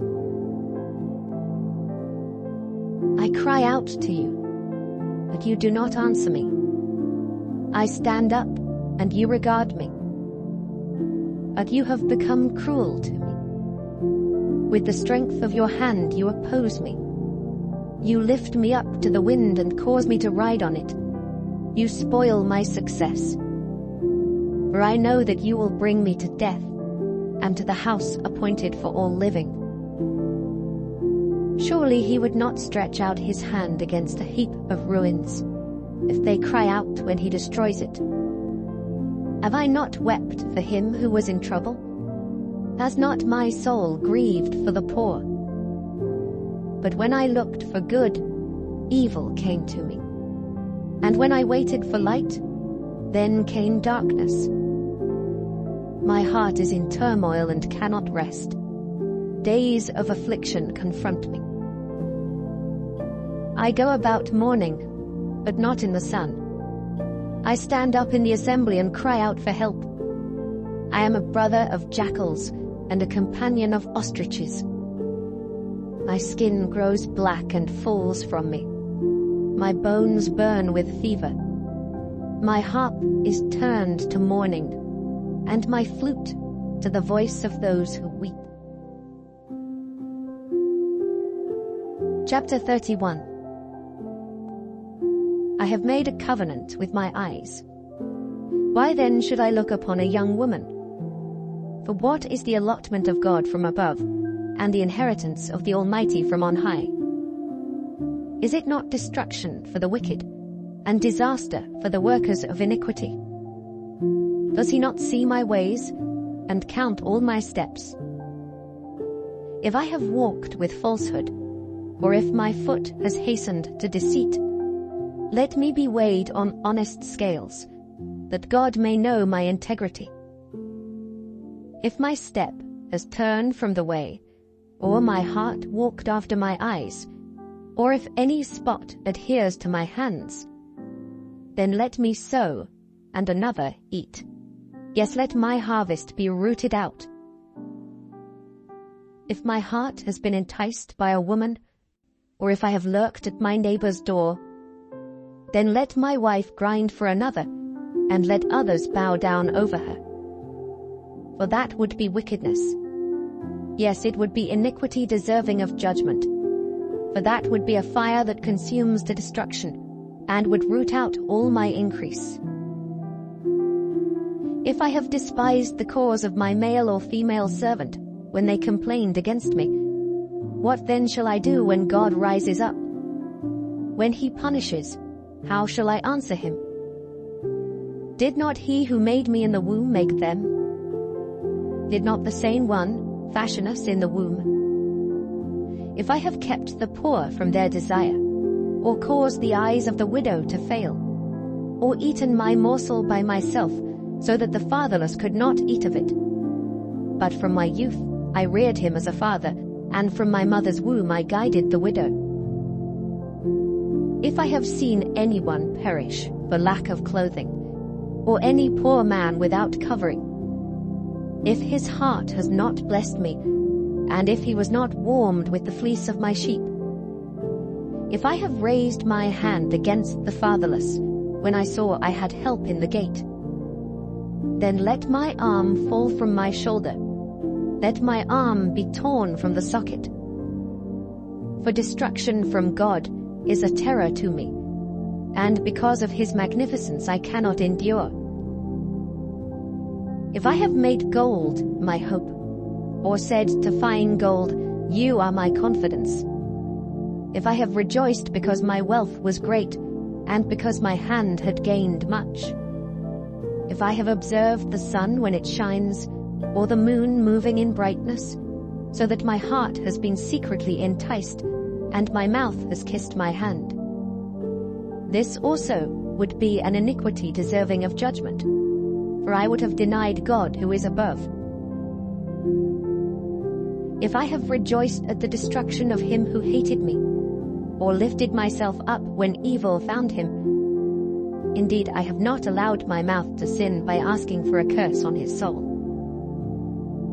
If the men of my tent have not said, who is there that has not been satisfied with his meat? But no sojourner had to lodge in the street, for I have opened my doors to the traveler. If I have covered my transgressions as Adam, by hiding my iniquity in my bosom, because I feared the great multitude, and dreaded the contempt of families, so that I kept silence, and did not go out of the door. Oh, that I had one to hear me. Here is my mark. Oh, that the Almighty would answer me, that my prosecutor had written a book. Surely I would carry it on my shoulder, and bind it on me like a crown. I would declare to him the number of my steps. Like a prince I would approach him. If my land cries out against me, and its furrows weep together, if I have eaten its fruit without money, or caused its owners to lose their lives, then let thistles grow instead of wheat, and weeds instead of barley. The words of Job are ended. Chapter 32. So these three men ceased answering Job, because he was righteous in his own eyes. Then the wrath of Elihu, the son of Barachel the Buzite, of the family of Ram, was aroused against Job. His wrath was aroused because he justified himself rather than God. Also against his three friends his wrath was aroused, because they had found no answer, and yet had condemned Job. Now because they were years older than he, Elihu had waited to speak to Job. When Elihu saw that there was no answer in the mouth of these three men, his wrath was aroused. So Elihu, the son of Barachel the Buzite, answered and said, I am young in years, and you are very old. Therefore I was afraid, and dared not declare my opinion to you. I said, age should speak, and multitude of years should teach wisdom. But there is a spirit in man, and the breath of the Almighty gives him understanding. Great men are not always wise, nor do the aged always understand justice. Therefore I say, listen to me. I also will declare my opinion. Indeed, I waited for your words. I listened to your reasonings while you searched out what to say. I paid close attention to you. And surely not one of you convinced Job or answered his words, lest you say, we have found wisdom. God will vanquish him, not man. Now he has not directed his words against me, so I will not answer him with your words. They are dismayed and answer no more. Words escape them, and I have waited because they did not speak, because they stood still and answered no more. I also will answer my part. I too will declare my opinion, for I am full of words. The spirit within me compels me. Indeed, my belly is like wine that has no vent. It is ready to burst like new wineskins. I will speak that I may find relief. I must open my lips and answer.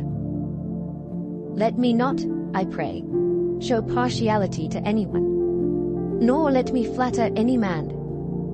For I do not know how to flatter, else my Maker would soon take me away.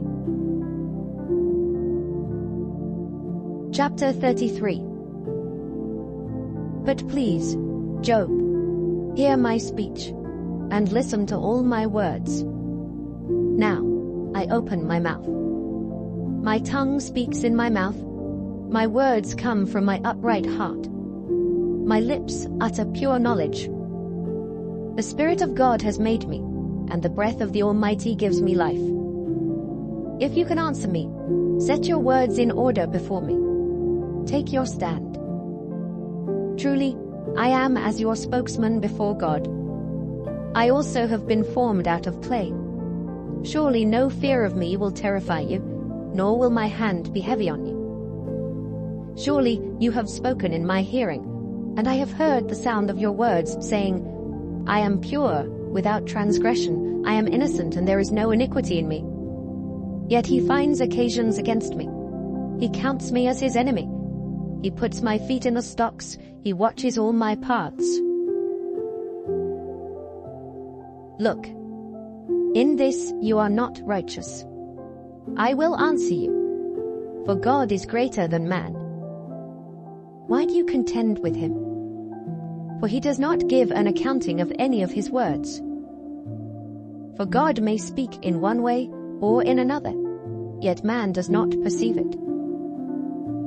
In a dream, in a vision of the night, when deep sleep falls upon men, while slumbering on their beds, then he opens the ears of men and seals their instruction. In order to turn man from his deed and conceal pride from man, he keeps back his soul from the pit and his life from perishing by the sword. Man is also chastened with pain on his bed, and with strong pain in many of his bones, so that his life abhors bread, and his soul succulent food. His flesh wastes away from sight, and his bones stick out which once were not seen. Yes, his soul draws near the pit, and his life to the executioners. If there is a messenger for him, a mediator, one among 1,000, to show man his uprightness, then he is gracious to him, and says, Deliver him from going down to the pit. I have found a ransom. His flesh shall be young like a child's. He shall return to the days of his youth. He shall pray to God, and he will delight in him. He shall see his face with joy, for he restores to man his righteousness. Then he looks at men and says, I have sinned and perverted what was right, and it did not profit me. He will redeem his soul from going down to the pit, and his life shall see the light. Behold, God works all these things, twice, in fact 3 times with a man, to bring back his soul from the pit, that he may be enlightened with the light of life. Give ear, Job. Listen to me. Hold your peace, and I will speak. If you have anything to say, answer me. Speak, for I desire to justify you. If not, listen to me. Hold your peace, and I will teach you wisdom. Chapter 34.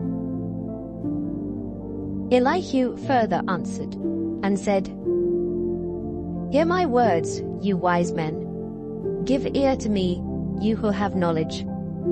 For the ear tests words as the palate tastes food. Let us choose justice for ourselves. Let us know among ourselves what is good. For Job has said, I am righteous, but God has taken away my justice. Should I lie concerning my right? My wound is incurable, though I am without transgression. What man is like Job, who drinks scorn like water, who goes in company with the workers of iniquity, and walks with wicked men? For he has said, It profits a man nothing that he should delight in God. Therefore listen to me, you men of understanding.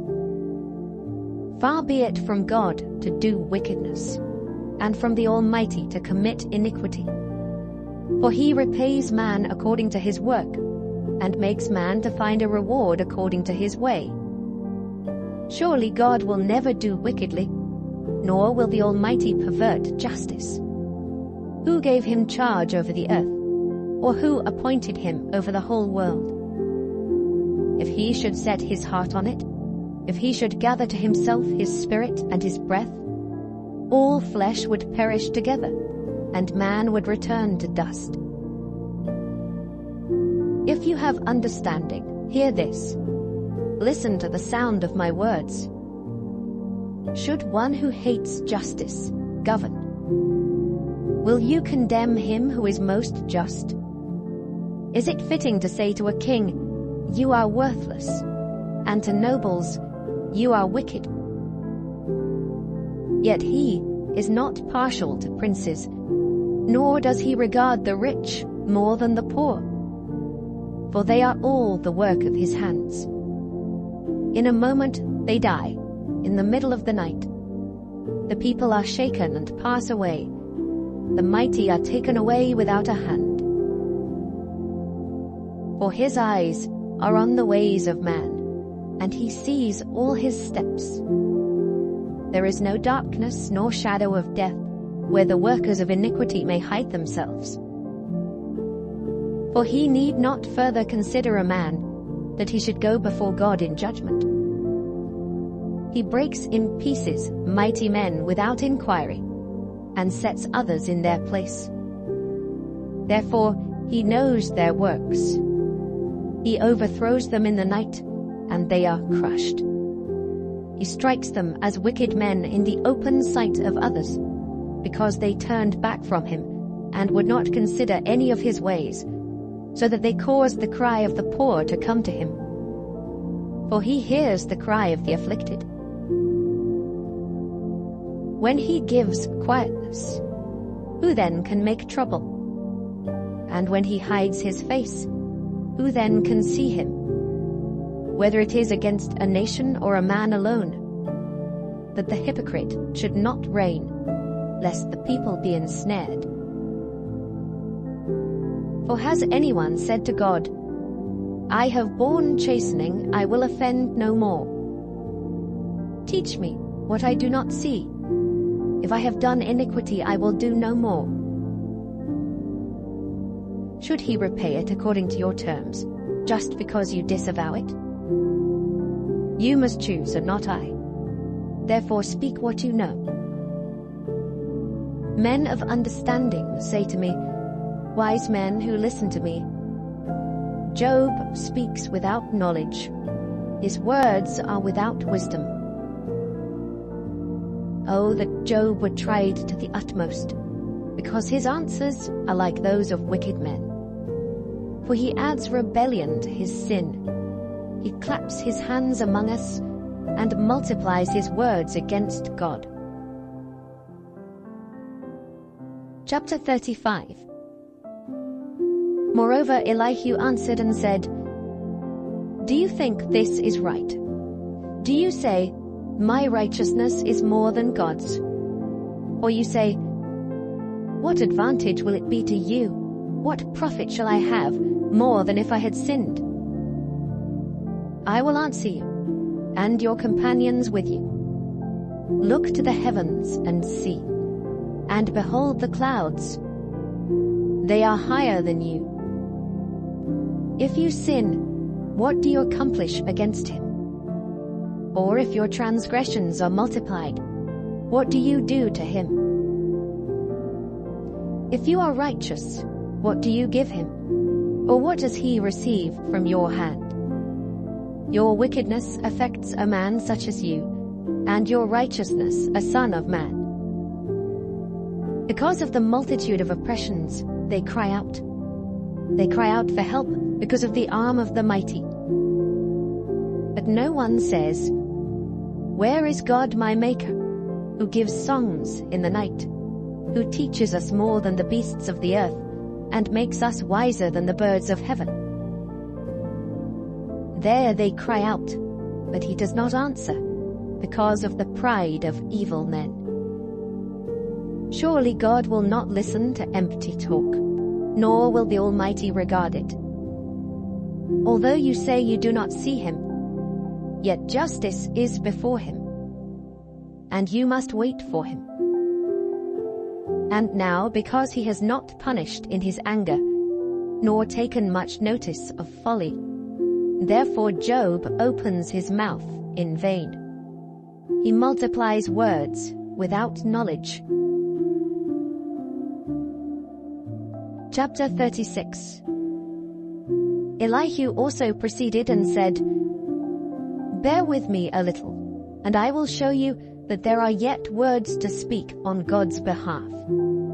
I will fetch my knowledge from afar. I will ascribe righteousness to my Maker, for truly my words are not false. One who is perfect in knowledge is with you. Behold, God is mighty, but despises no one. He is mighty in strength of understanding. He does not preserve the life of the wicked, but gives justice to the oppressed. He does not withdraw his eyes from the righteous, but they are on the throne with kings, for he has seated them forever, and they are exalted. And if they are bound in fetters, held in the cords of affliction, then he tells them their work and their transgressions, that they have acted defiantly. He also opens their ear to instruction, and commands that they turn from iniquity. If they obey and serve him, they shall spend their days in prosperity, and their years in pleasures. But if they do not obey, they shall perish by the sword, and they shall die without knowledge. But the hypocrites in heart store up wrath. They do not cry for help when he binds them. They die in youth, and their life ends among the perverted persons. He delivers the poor in their affliction, and opens their ears in oppression. Indeed, he would have brought you out of dire distress, into a broad place where there is no restraint, and what is set on your table would be full of richness. But you are filled with the judgment due the wicked. Judgment and justice take hold of you. Because there is wrath, beware lest he take you away with one blow. For a large ransom would not help you avoid it. Will your riches or all the mighty forces keep you from distress? Do not desire the night when people are cut off in their place. Take heed, do not turn to iniquity, for you have chosen this rather than affliction, Behold, God is exalted by his power. Who teaches like him? Who has assigned him his way? Or who has said, "You have done wrong"? Remember to magnify his work, of which men have sung. Everyone has seen it. Man looks on it from afar. Behold, God is great, and we do not know him, nor can the number of his years be discovered. For he draws up drops of water, which distill as rain from the mist, which the clouds drop down and pour abundantly on man. Indeed, can anyone understand the spreading of clouds, the thunder from his canopy? Look, he scatters his light upon it, and covers the depths of the sea. For by these he judges the peoples.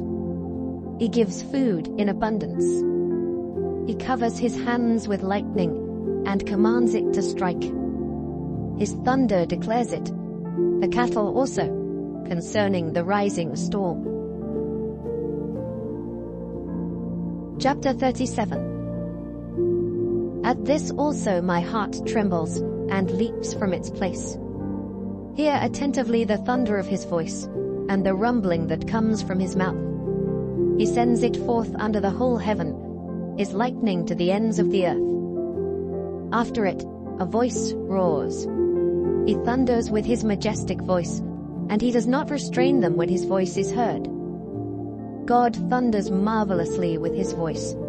He does great things which we cannot comprehend. For he says to the snow, "Fall on the earth," likewise to the gentle rain, and the heavy rain of his strength. He seals the hand of every man, that all men may know his work. The beasts go into dens, and remain in their lairs. From the chamber of the south comes the whirlwind, and cold from the scattering winds of the north. By the breath of God, ice is given, and the broad waters are frozen. Also with moisture he saturates the thick clouds. He scatters his bright clouds, and they swirl about, being turned by his guidance, that they may do whatever he commands them on the face of the whole earth. He causes it to come, whether for correction, or for his land, or for mercy. Listen to this, O Job. Stand still, and consider the wondrous works of God. Do you know when God dispatches them, and causes the light of his cloud to shine? Do you know how the clouds are balanced, those wondrous works of him who is perfect in knowledge? Why are your garments hot, when he quiets the earth by the south wind? With him have you spread out the skies, strong as a cast metal mirror. Teach us what we should say to him, for we can prepare nothing because of the darkness. Should he be told that I wish to speak? If a man were to speak, surely he would be swallowed up. Even now, men cannot look at the light when it is bright in the skies, when the wind has passed and cleared them. He comes from the north as golden splendor. With God is awesome majesty. As for the Almighty, we cannot find him. He is excellent in power, in judgment, and abundant justice. He does not oppress. Therefore men fear him. He shows no partiality to any who are wise of heart. Chapter 38. Then the Lord answered Job out of the whirlwind, and said, Who is this who darkens counsel by words without knowledge? Now prepare yourself like a man. I will question you, and you shall answer me. Where were you when I laid the foundations of the earth? Tell me, if you have understanding. Who determined its measurements? Surely you know. Or who stretched the line upon it? To what were its foundations fastened? Or who laid its cornerstone, when the morning stars sang together, and all the sons of God shouted for joy?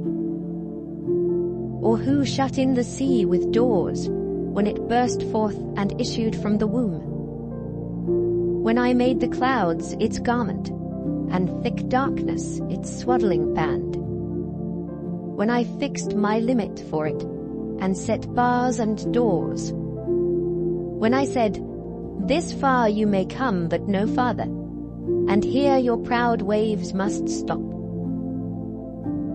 Have you commanded the morning since your days began, and caused the dawn to know its place, that it might take hold of the ends of the earth, and the wicked be shaken out of it?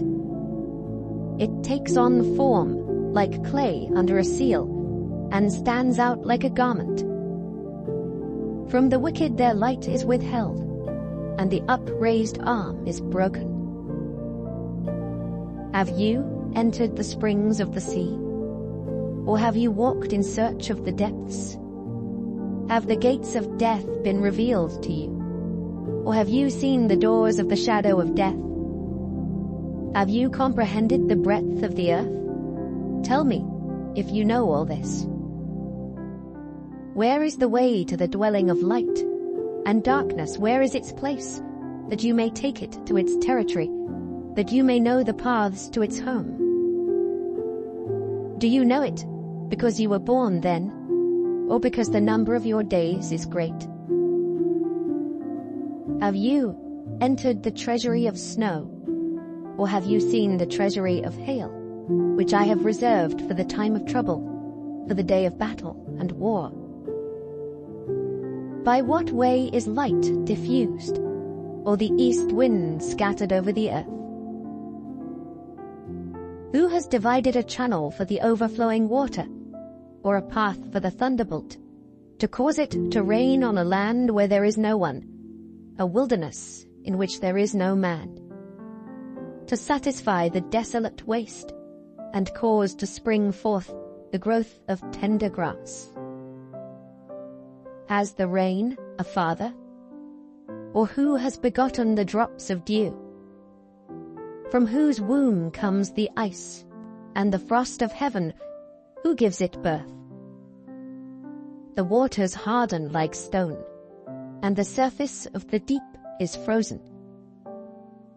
Can you bind the cluster of the Pleiades, or loose the belt of Orion? Can you bring out Mazzaroth in its season? Or can you guide the great bear with its cubs? Do you know the ordinances of the heavens? Can you set their dominion over the earth? Can you lift up your voice to the clouds, that an abundance of water may cover you? Can you send out lightnings, that they may go and say to you, "Here we are"?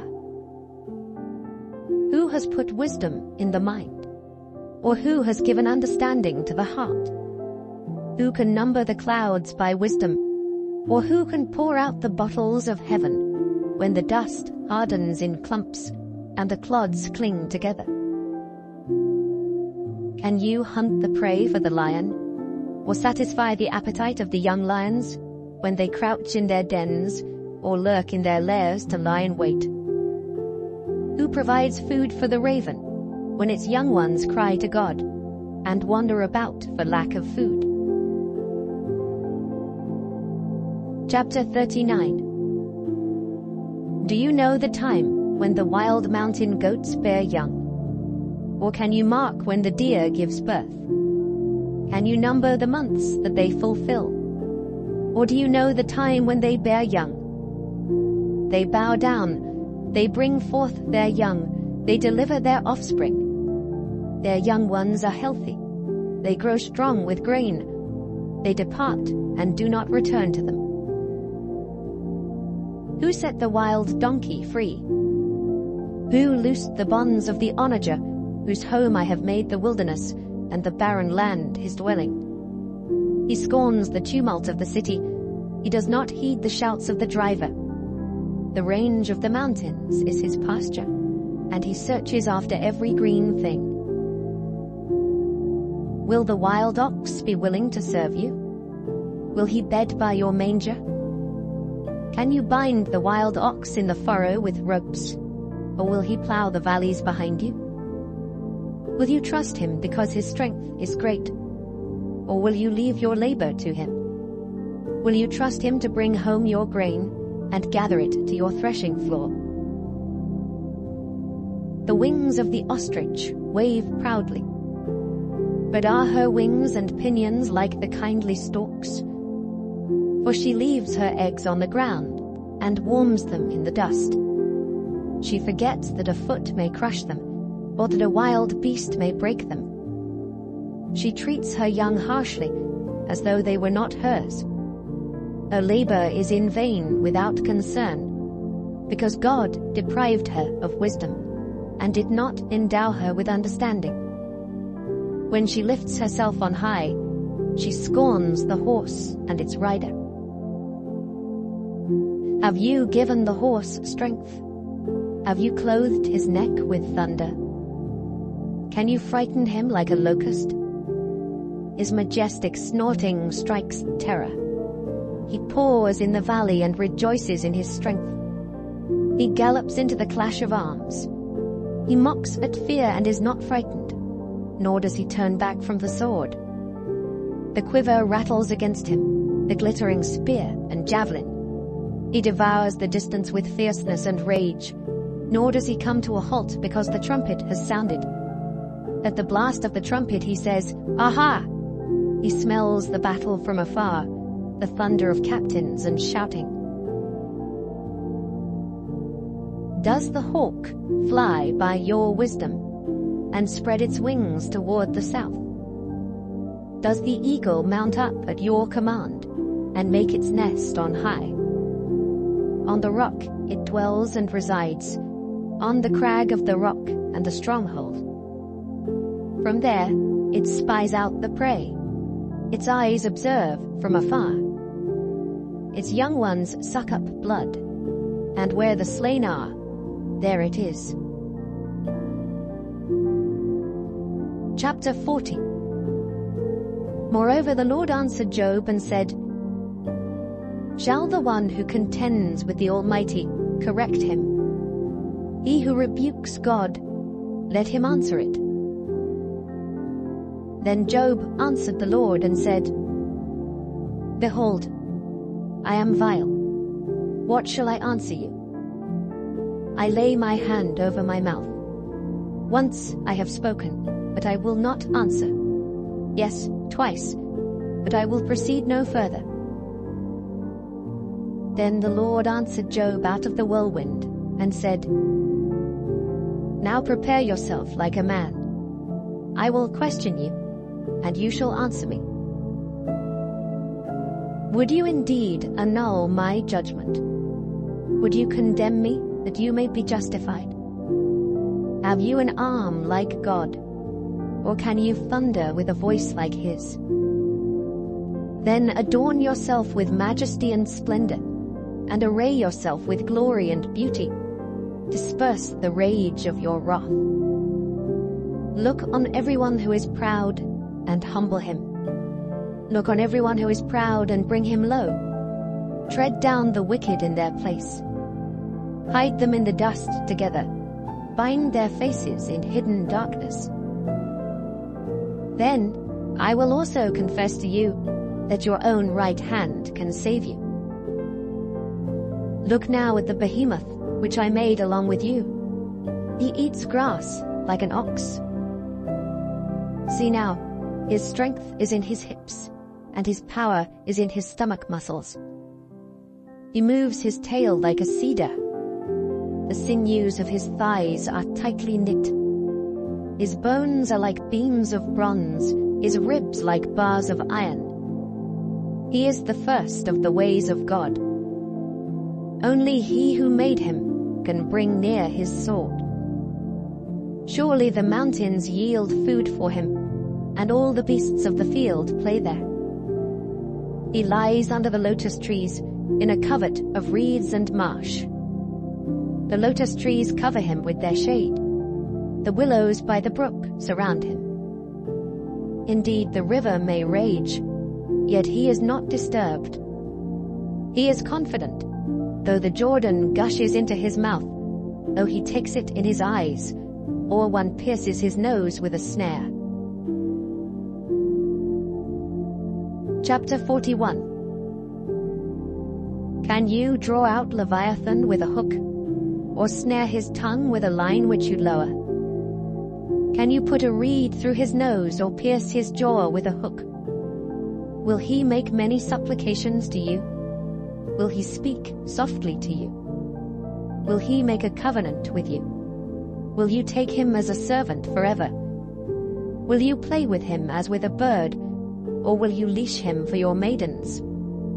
Will your companions make a banquet of him? Will they apportion him among the merchants?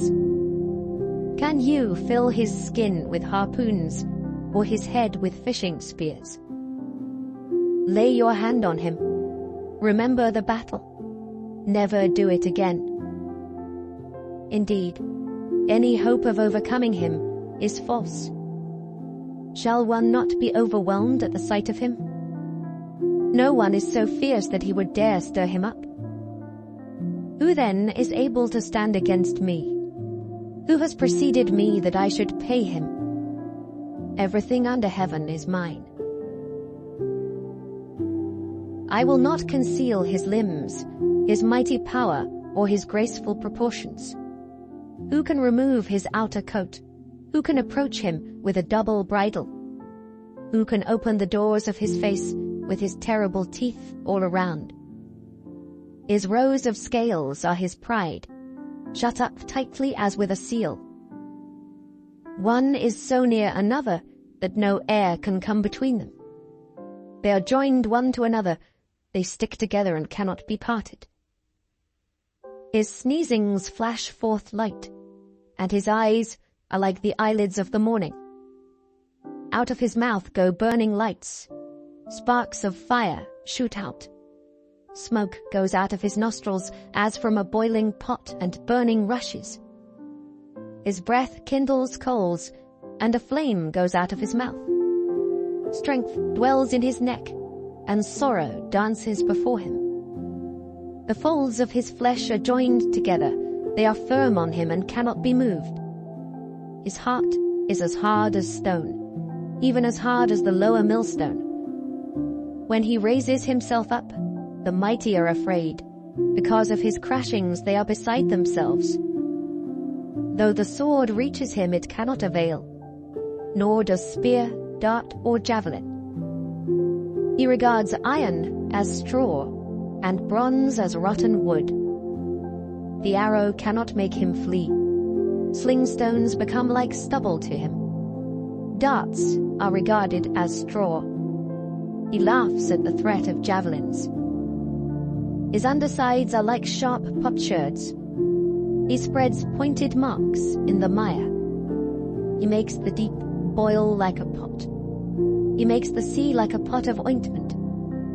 He leaves a shining wake behind him. One would think the deep had white hair. On earth there is nothing like him, which is made without fear.